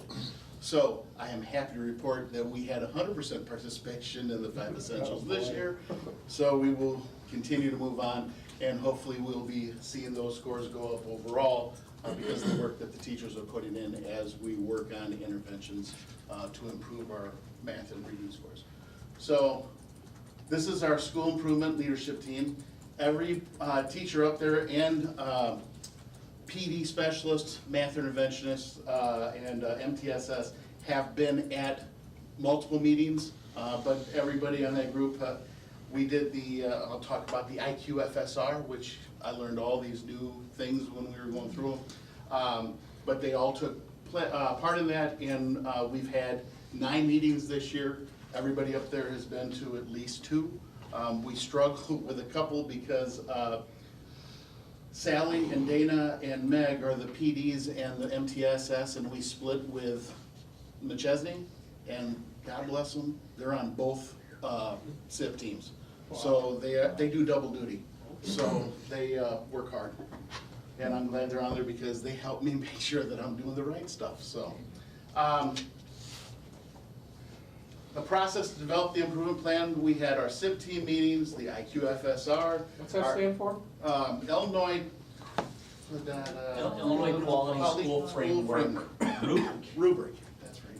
Wow, I would get to it. Rolls off the tongue. That just flows, doesn't it? Let me tell you something, IQFSR comes a lot easier. Staff surveys, our iReady and school-wide data were reviewed, and then we reviewed previous school plans. When I took over Loves Park, one of the things that we wanted to look at was our school improvement plan because the previous plan had just kind of been put together by one person, and one of the things that I learned during the interview process was the staff wanted to be more involved in the choice and in what we were doing. So that was how we ended up with so many people that joined our SIP team and how we started to devise where we went. Our first goal is to increase our iReady reading scores, and we're trying to do that by 5%. The previous plan used IAR. We don't get the data soon enough, so we wanted to use something that is readily available. We'll raise the scores by 5% in the period of May 2024. Our testing right now to the testing in May next year. There's action steps to that. If the teachers are provided consistent planning and support and data analysis opportunities, then differentiated instruction will be more targeted. If we provide staff with reading comprehension, professional development, then strategies will be utilized, and newer strategies will be utilized. And if we provide tiered instructional support through MTSS, and we target it, then students will show growth on iReady assessments. And what that looks like is that we have, and you'll see that goal 2 is math scores, and you'll see some of the similar things on there. Some of the stuff that we do is that we do monthly PD for all the teachers. We have what we call B-Day planning, and 4 teachers on each B-Day. We have a sub in their class, and they come down and they work with the professional development specialist to devise what will they need. And they'll come in and we sit in there and they'll talk about well, I'm struggling with this, or I looked at this data and I need help with this. Or they might just ask, okay, how can I better get this communicated to the students? And we do that on a regular basis. They are constantly looking at their numbers and doing what they can to make sure that they are meeting the needs of the students and adjusting instruction as they go along. So that takes care of goal 1, and then goal 2 is the math, raising that by 5% also. Same type of thing. Goal 3, we needed to get control of the school and reduce discipline. Now, our discipline numbers have been up this year as we've started the process of creating a new PBIS program and trying to reset some expectations and having what I believe is important for all students to have some expectations and some consequences, and getting them ready to learn and ready to move on through school. So what we looked at is we're gonna try and we're going to look to reduce our disciplinary referrals by 10% from the total we have by the end of this year to the total we have by the end of next year. How we're gonna do that is we're gonna address the behaviors using proactive strategies, trying to find where some of the behaviors happen, try to figure out what we can do to prevent those behaviors. Ms. Grace is my great assistant, and she's working with the students also and having some counseling sessions. We utilize our social worker also to make sure that we are trying to figure out why behavior is happening also. Behavior is communication. It's allowing us, something's going on, and as we talk to the students more, we can try to figure out what's going on, and then we can try to rectify the behavior. And then with the new PBIS program, if it is implemented consistently to positively support our environment, then the school-wide climate will improve and discipline referrals will decrease. We're seeing that now, and we're seeing the benefits of that. Right now, we're doing a competition with the kids in the hallways, working on hallway behavior and expectations. They earn, if I'm standing in the hallway and a class comes walking by and I compliment the class, they get a popcorn kernel. And then if they get 25 of those, they get a popcorn party. We've had 4 popcorn parties so far with different classes, and the kids are seeing the popcorn flying through the halls now. So, Mr. Valentine, we're not talking. They're looking for the compliments because they are quick to point out to their teacher that they got a popcorn, or they need one. So we've got a lot of that going on. Plus, we have the students spending their Panther Paws, which is what our token system is, and they go to Palmart, her name, not mine, but Palmart. Mine is cute, I'm sorry. And they can buy things like the principal's chair to sit in class all day, or they can be assistant principal for half an hour, which she's had 3 or 4 students do that. And they can get, you name it, sunglasses, slime, that was my least favorite. So, there's all sorts of stuff that they can get that they can buy. Goal 4 was another part that I brought in as I saw when went through the process, the interview process of parents wanting to be more involved, the staff wanting to be more involved in the school and more together. So we look to increase parental and staff involvement in the school community events and activities. And we're gonna measure that as we look at attendance and participation as the year goes on. If we increase our opportunities for parental involvement and student engagement, families will feel more welcome at the school and be more engaged in the community. If we create a climate that is supportive and open for the staff, then morale and connection will improve. Right now, we just had this last week a registration event where we had a book fair, and we had 2 nights where we had, thank you to Jason, we had people from here, there to help parents register. We ended up registering 60 different families at that event. We're hoping to get more next year. Next year, we're going to provide food and see if we can draw more. We had the book fair this time, but we're also seeing a PTO that started at 0, and we had probably an average of 6 or 7 people at each one. They started with $0 and they got up to $7,500 in earnings as they went through the year. We just had our walkathon figures, Valentine luck. Tuesday it rained, that was our first day. Wednesday it was beautiful. Our rain day was Thursday.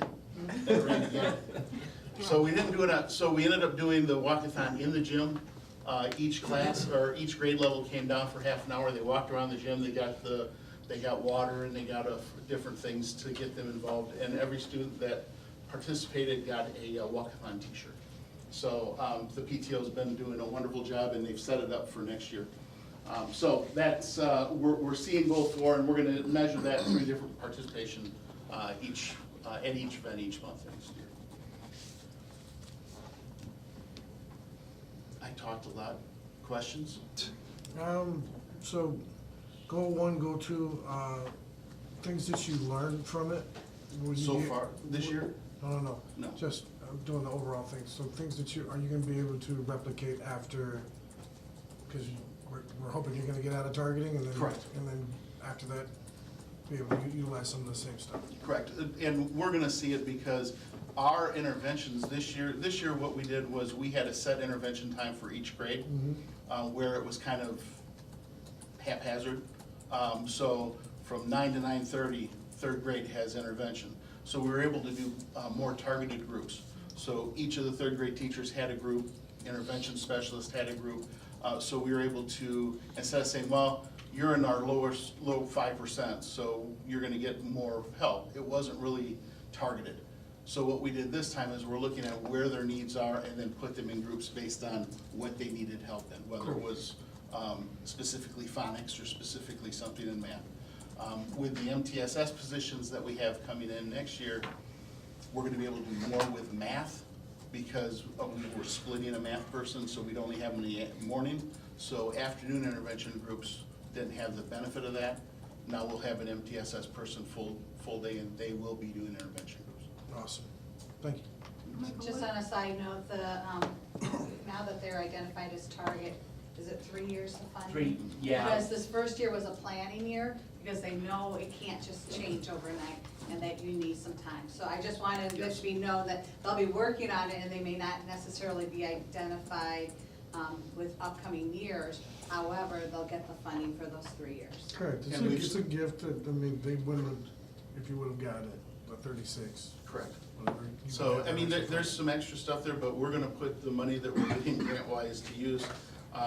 Casey at Windsor has been doing some tutoring with it and having retired teachers come in and do some tutoring. I'm gonna be going to all of my principal friends as we try to figure out how we can best spend the money and get the most bang for our buck. Well, thank you. It'll grow fruit. Yes. Michael, the naive question, what caused you to miss the 5 essentials? He was a principal. Yeah, there was the turnover and just, it apparently just didn't get done. I wasn't there. I've heard rumors, but it is what it is. And we moved on, and this year, the teachers worked really hard to make sure that we got everybody, kids that missed, got them back in and got everything done. Thank you, sir. Yeah, thank you. Thank you.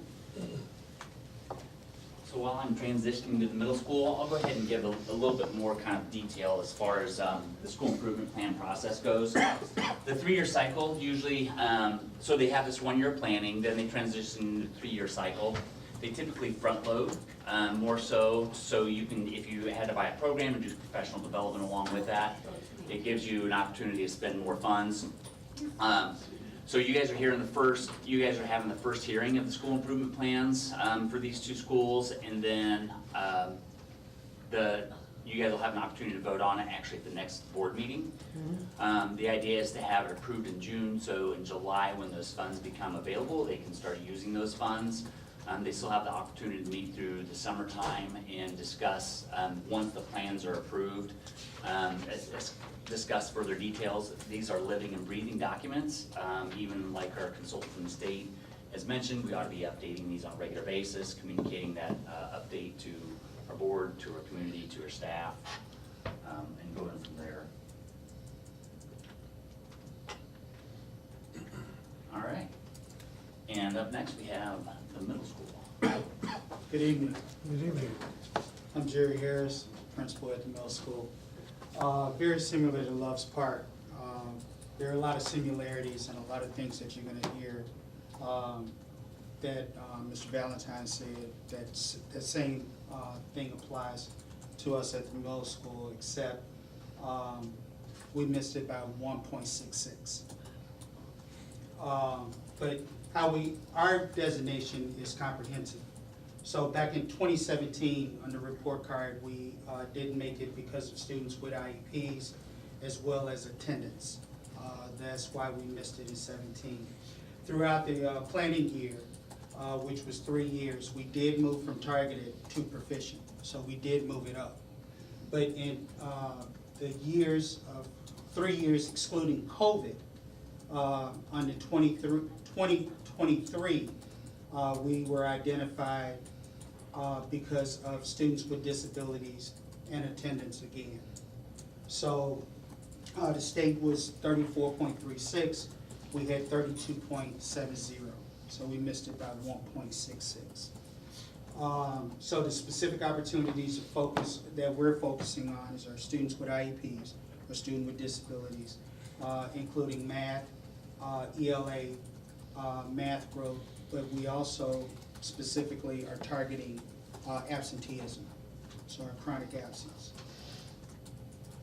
This is our school leadership team, and what I did is I encompassed everybody that I could get in a leadership role at the middle school. So this is administrators, division chairs, and teachers from all subject areas. So it's just not one specific group, it's all subject areas that are up here.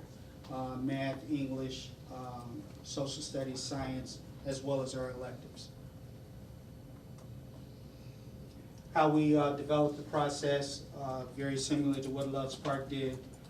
We have ongoing meetings, the IQSFR, we did that, surveys, data review, outside partnerships, AIR stands for American Institute for Research, and also input from other stakeholders.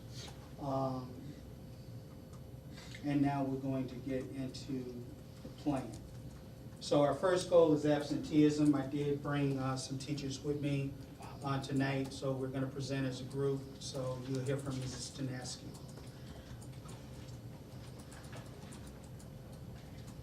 Hi, I'm Ms. Tanaski. I'm one of the math teachers at the middle school and one of the data coaches as well on the SIP team.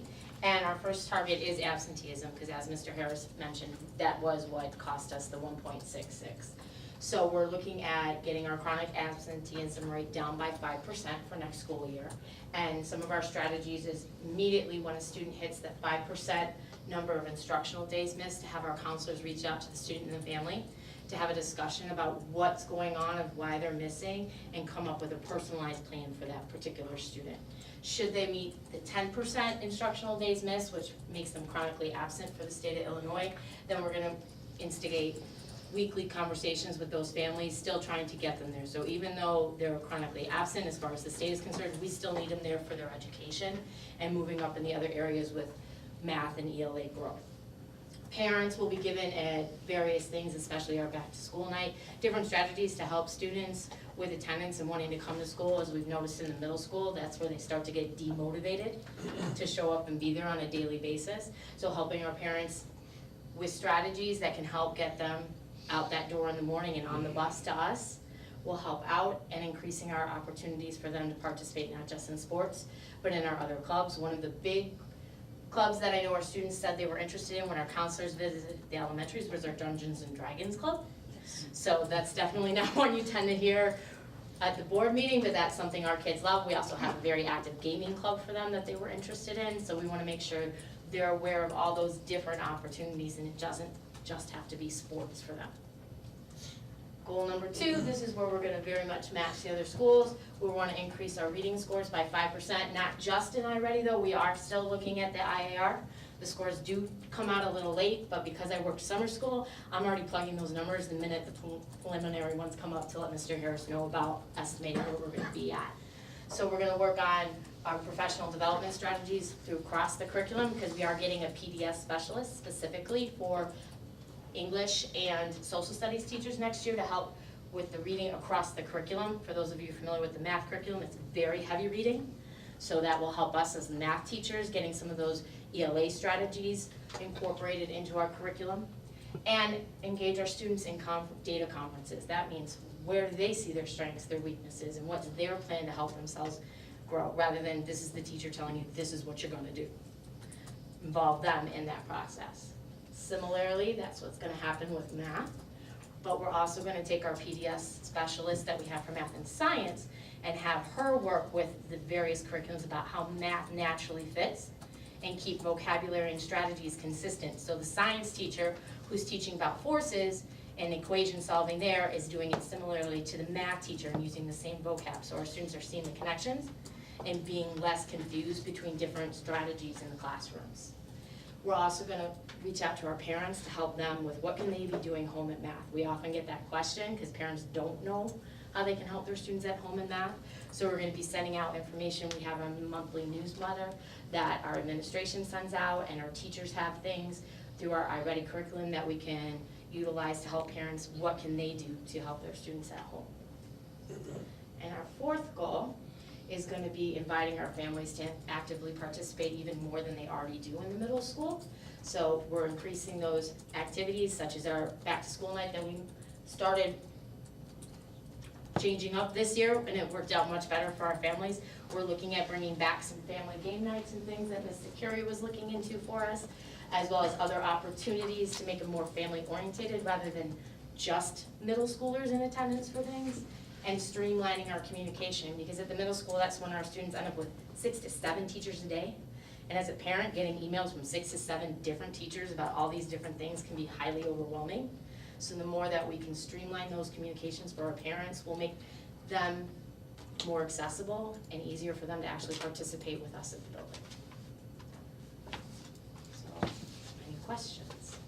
Are there any regulations for the after-school clubs that they have to have a certain number of absenteeism, or can they be in a club at any time, or? No, there are no criteria, or it's whatever they're interested in. No, I mean like for class time, do they have to have less than 5%, less than 10% of absenteeism, or? Any student's allowed to join any of the clubs. It's not like with the sports where there's a requirement. But if they're not there that day and the club meets that day, they can't. come in and go to. So that's where it kind of. Right, they can't just come after school for the club and miss us all day. I think that's where she was Someone trying. try. I think that's where she was trying to go with that, like, yeah, I don't feel like going to school today, but D&D club, yeah, no. There's a couple I can see trying that. But that, I think, so, okay, I think that's where she was going with that. Now, is there a way on these clubs to, I mean, I'm just asking, I don't know, I mean, would it help if you were able to put a qualifier in like sports and stuff, where you gotta have certain grade levels and certain attendance policies, or? I haven't thought about that. I know that with sports, there is a qualifier on it. You have to be at school at least half the day, you know, but for a gaming club, you know, you just have to be at school that day, and if the club is meeting that day, that evening, you're able to participate. And I don't know if it's the right answer or not, I'm just, is there a way to do it? And you're saying yes if it worked. Yeah, I can look into it. Right, okay. Club meets every day, no absenteeism. Every day. Boom. But those aren't the kids that are absent, to be honest. Those are not the ones That's what I we're figured. dealing with. The ones that are aware of the clubs. Right. Part of our issue is our students who they don't come in the morning, they don't hear the announcements. So they don't necessarily know what clubs are happening that day or that week, so they can pre-plan So their absences. communication, I get it. Because the students I see at most of the clubs are not our chronic absent students. Just one question, but Brian, not that you were done, but all right, a 5% reduction. What does that equate point-wise? It's 20 points for attendance in the report card, so 5% would be another 2 points up. Okay. In the special students with disabilities, we were hit pretty hard. We scored 1.98 out of 20. So, but that would be, you're talking about like in each category, if we. Well, no, like one of the first goals was about 5% reduction on overall. That would be 2 points just in that category, Lauren. If we only got 5%, we're hoping in the students with disabilities category it'd be more, since we were hit really badly last year. Well, if they're not in school, but in school, they're gonna do better on other things. They'll grow in the other areas as well. So it feeds itself, so that's just my wondering. Thank you. Thanks, you guys. So that would end my report, thank you. Thank you. You like that, you just get to walk around. I do, those are my favorite reports. That was your easiest one yet. All right, with that, Josh Rand. All right, thank you. I only have 14 items this evening, so. No one's leaving yet. Oh, no.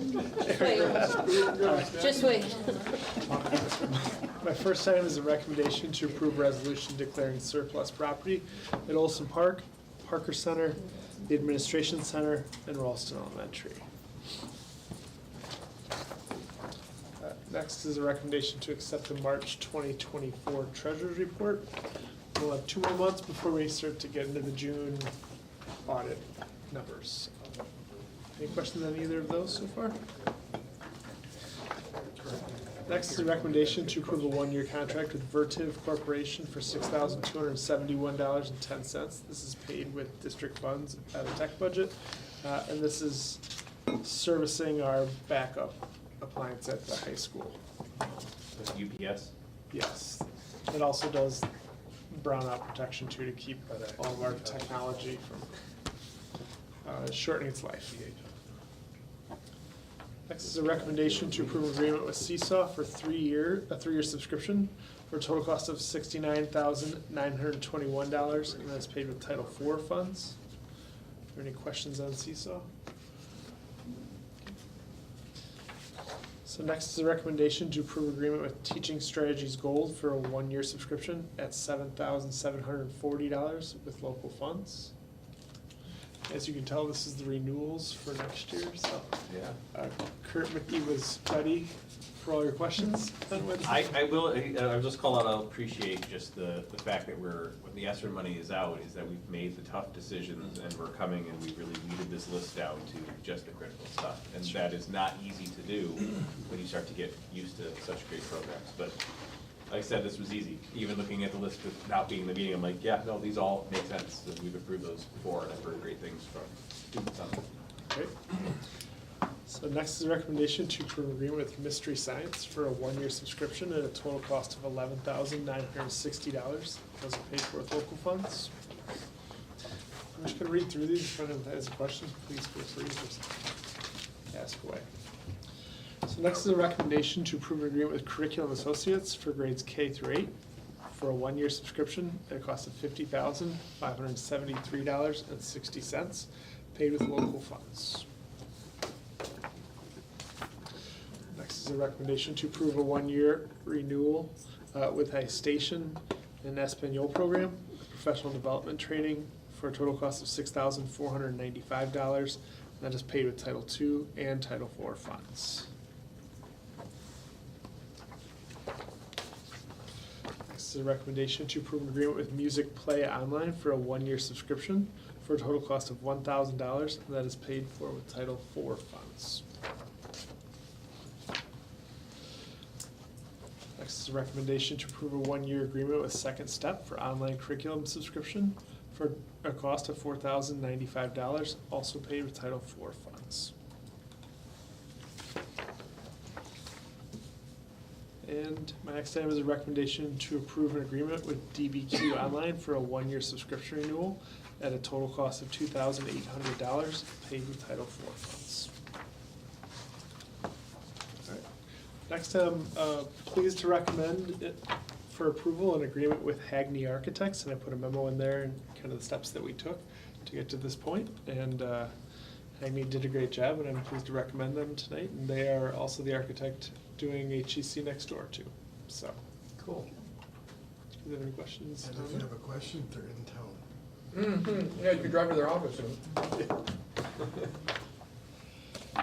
Okay, my last item is a recommendation to approve an agreement with GSF for custodial substitutes for the district. We talked about being short some subs, and this organization will help us with that. I was able to hammer out the contractual between our council and them, so they made the requested changes that we made. So that is at $30 an hour. Did you find out if there was a non-compete clause? No, there's not one listed in here, so. If you don't know where I'm going, then I'm not gonna say it out loud. Well, Not that I've seen. no, the guys, the subs don't get paid $30 an hour, the company does. Yeah. Yep. I don't think they're gonna pay. we pay more than what they're getting paid. Is we looked on Glassdoor, we did our research, we pay more. So the anti-compete clause is like, hey, you come work at our schools, you like it, we'll fire you. Oh. You see where I'm? Yeah. Yeah. So we actually pay more according to Glassdoor. Probably won't work very long if we take all. Huh? Probably won't go very well if we take all. We don't need to take all of them, just enough. If there are no other questions, that is my report. Like this campus evening. meetings. Yeah, this is what you get. Your mind went the same way, I guarantee when I said non-compete. Yeah, that's why it stopped. I was like, with that, we can turn it over to Dr. Terrio. Thank you. All right, I'll be taking over for Dr. Shelley Wagner.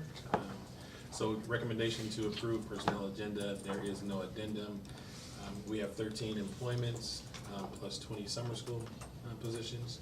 We have 8 transfers, 1 leave of absence, 2 classified staff Federation Bank, and then we also have 8 resignations that have been accepted for various reasons.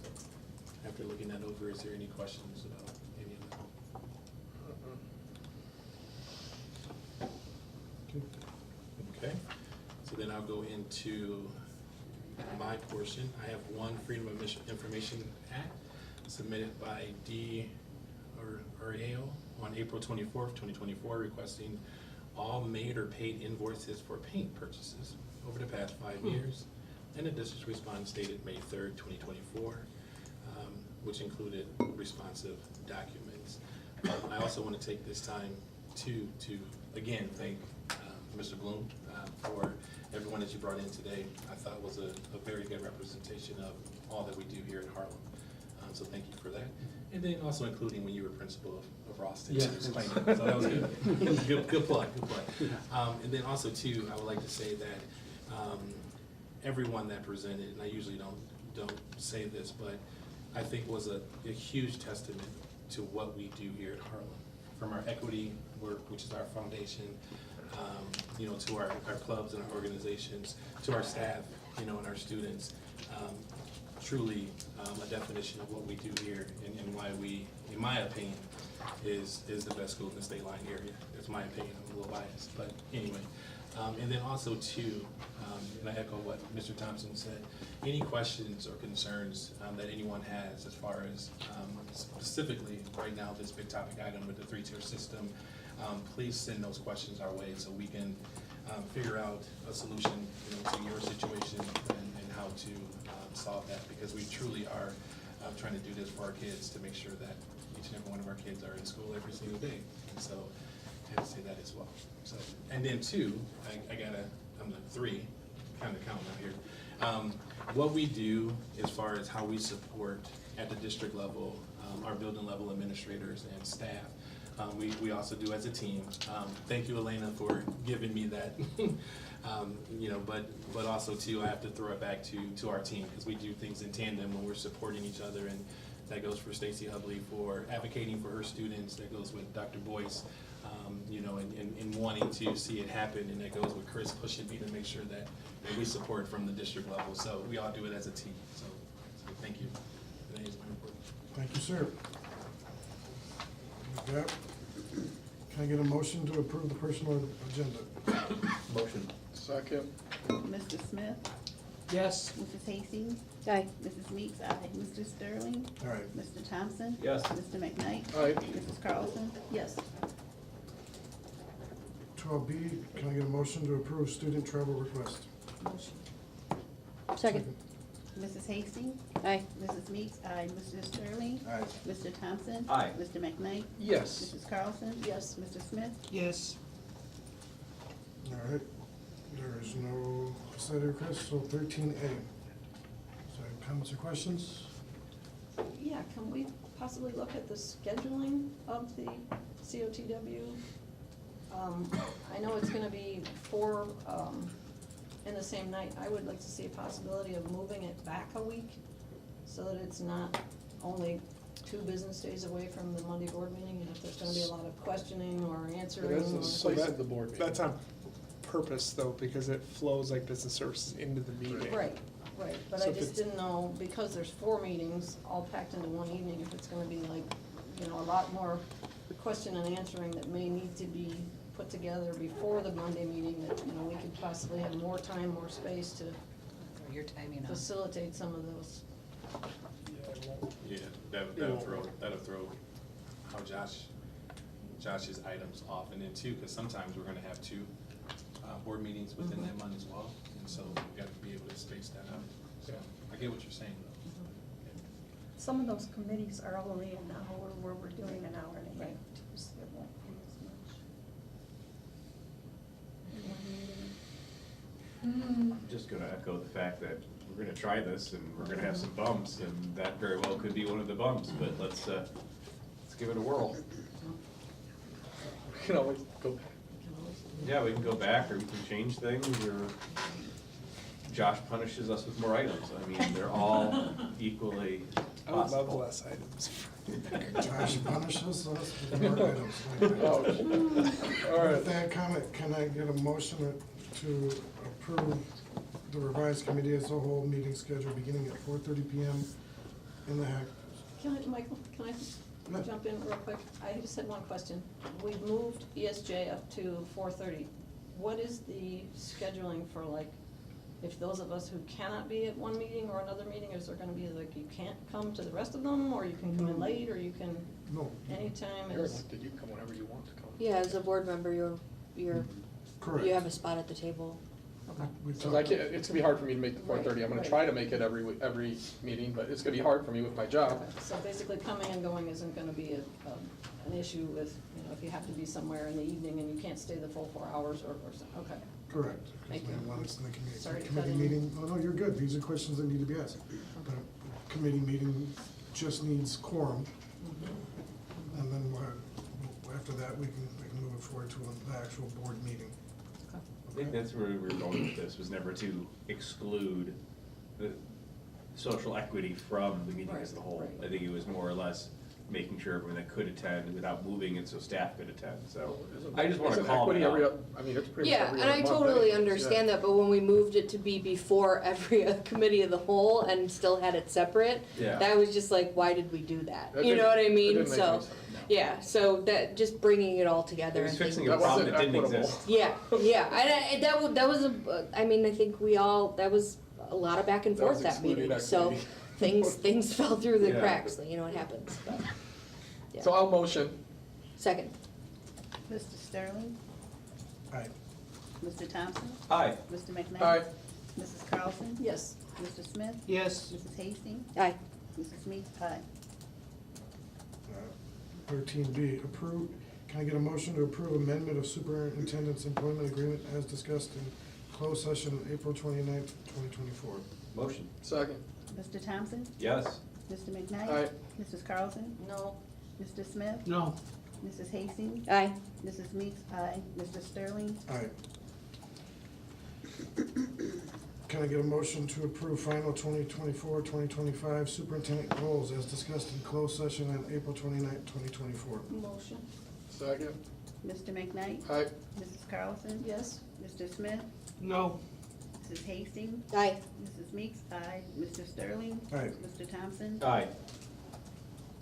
Can I get a motion to approve resolution declaring surplus property? Motion. Second. Mrs. Carlson? Yes. Mr. Smith? Yes. Mrs. Hastings? Aye. Mrs. Meeks? Aye. Mr. Sterling? Aye. Mr. Thompson? Aye. Mr. McKnight? Aye. Can I get a motion to approve acceptance of the March 2024 treasurer's report? Motion. Second. Mr. Smith?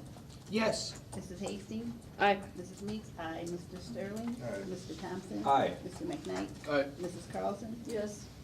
Can I get a motion to approve a one-year contract with Vertiv Corporation for $6,271.10 paid with district funds? Motion. Second. Mrs. Hastings? Aye. Mrs. Meeks? Aye. Mr. Sterling? Aye. Mr. Thompson? Aye. Mr. McKnight? Aye. Mrs. Carlson? Yes. Mr. Smith? Yes. Can I get a motion to approve an agreement with Seesaw for 3-year subscription for a total cost of $69,921 paid with Title IV grant? Motion. Second. Mrs. Meeks? Aye. Mr. Sterling? Aye. Mr. Thompson? Aye. Mr. McKnight? Aye. Mrs. Carlson? Yes. Mr. Smith? Yes. Mrs. Hastings? Aye. Can I get a motion to approve an agreement with Teaching Strategies Gold for 1-year subscription at $740 paid with local funds. Motion. Second. Mr. Sterling? Aye. Mr. Thompson? Aye. Mr. McKnight? Aye. Mrs. Carlson? Yes. Mr. Smith? Yes. Mrs. Hastings? Aye. Mrs. Meeks? Aye. Can I get a motion to approve an agreement with Mystery Science for a one-year subscription at a total cost of $11,960 paid with local funds? Motion. Second. Mr. Thompson? Yes. Mr. McKnight? Aye. Mrs. Carlson? Yes. Mr. Smith? Yes. Mrs. Hastings? Aye. Mrs. Meeks? Aye. Mr. Sterling? Aye. Can I get a motion to approve an agreement with Curriculum Associates for grades K through 8 for a one-year subscription at a cost of $50,573.60 paid with local funds? Motion. Second. Mr. McKnight? Aye. Mrs. Carlson? No. Mr. Smith? Yes. Mrs. Hastings? Aye. Mrs. Meeks? Aye. Mr. Sterling? Aye. Mr. Thompson? Aye.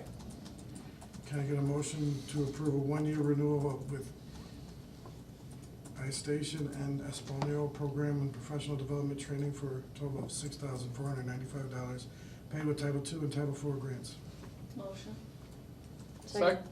Mrs. Carlson? Yes. Mr. Smith? Yes. Mrs. Hastings? Aye. Mrs. Meeks? Aye. Mr. Sterling? Aye. Mr. Thompson? Yes. Mr. McKnight? Yes. Can I get a motion to approve an agreement with Music Play Online for a one-year subscription for a cost of $1,000 paid with Title IV funds? Motion. Second. Mr. Smith? Yes. Mrs. Hastings? Aye. Mrs. Meeks? Aye. Mr. Sterling? Aye. Mr. Thompson? Yes. Mr. McKnight? Aye. Mrs. Carlson? Aye. Can I get a motion to approve a one-year agreement with Second Step for online curriculum subscription for a cost of $4,095 paid with Title IV grant? Motion. Second. Mrs. Hastings? Aye. Mrs. Meeks? Aye. Mr. Sterling? Aye. Mr. Thompson? Yes. Mr. McKnight? Aye. Mrs. Carlson? Yes. Mr. Smith? Yes. Can I get a motion to approve an agreement with DBQ Online for a one-year subscription renewal at a total cost of $2,800 paid with Title IV grant? Motion. Second. Somebody. Mrs. Meeks? Aye. Mr. Sterling? Aye. Mr. Thompson? Aye. Mr. McKnight? Aye. Mrs. Carlson? Yes. Mr. Smith? Yes. Mrs. Hastings? Aye. Can I get a motion to approve an agreement with Hagney Architects? Motion. Second. Mr. Sterling? Aye. Mr. Thompson? Aye. Mr. McKnight? Absolutely. Mrs. Carlson? Yes. Mr. Smith? Yes. Mrs. Hastings? Aye. Mrs. Meeks? Aye. Can I get a motion and a second to approve an agreement with GSF for custodial substitutes for the district? Motion. Second. Mr. Thompson? Yes. Mr. McKnight? Yes. Mrs. Carlson? Yes. Mr. Smith? Yes. Mrs. Hastings? Aye. Mrs. Meeks? Aye. Mr. Sterling? Aye. Any announcements and discussion? I just have to say something in regards to Mr. McKnight and his nameplate. I truly appreciate that. They fixed it? Whoever did whoever did that rocks. Thank you. I didn't even notice. Aaron, Chris, you are awesome. Aaron with Big K. It's the little things that I know. All right, with that, I need a motion and a second to go into executive session to discuss employment of personnel, 5 ILCS 120-2 C1, and negotiations, 5 ILCS 120-2 C2. Motion. Second. Mr. McKnight? Aye. Mrs. Carlson? Yes. Mr. Smith? Yes. Mrs. Hastings? Aye. Mrs. Meeks? Aye. Mr. Sterling? Aye. Mr. Thompson? Aye. Roll. I could roll. I'll get one of the doors if somebody gets one of the others. Yeah, good. All right.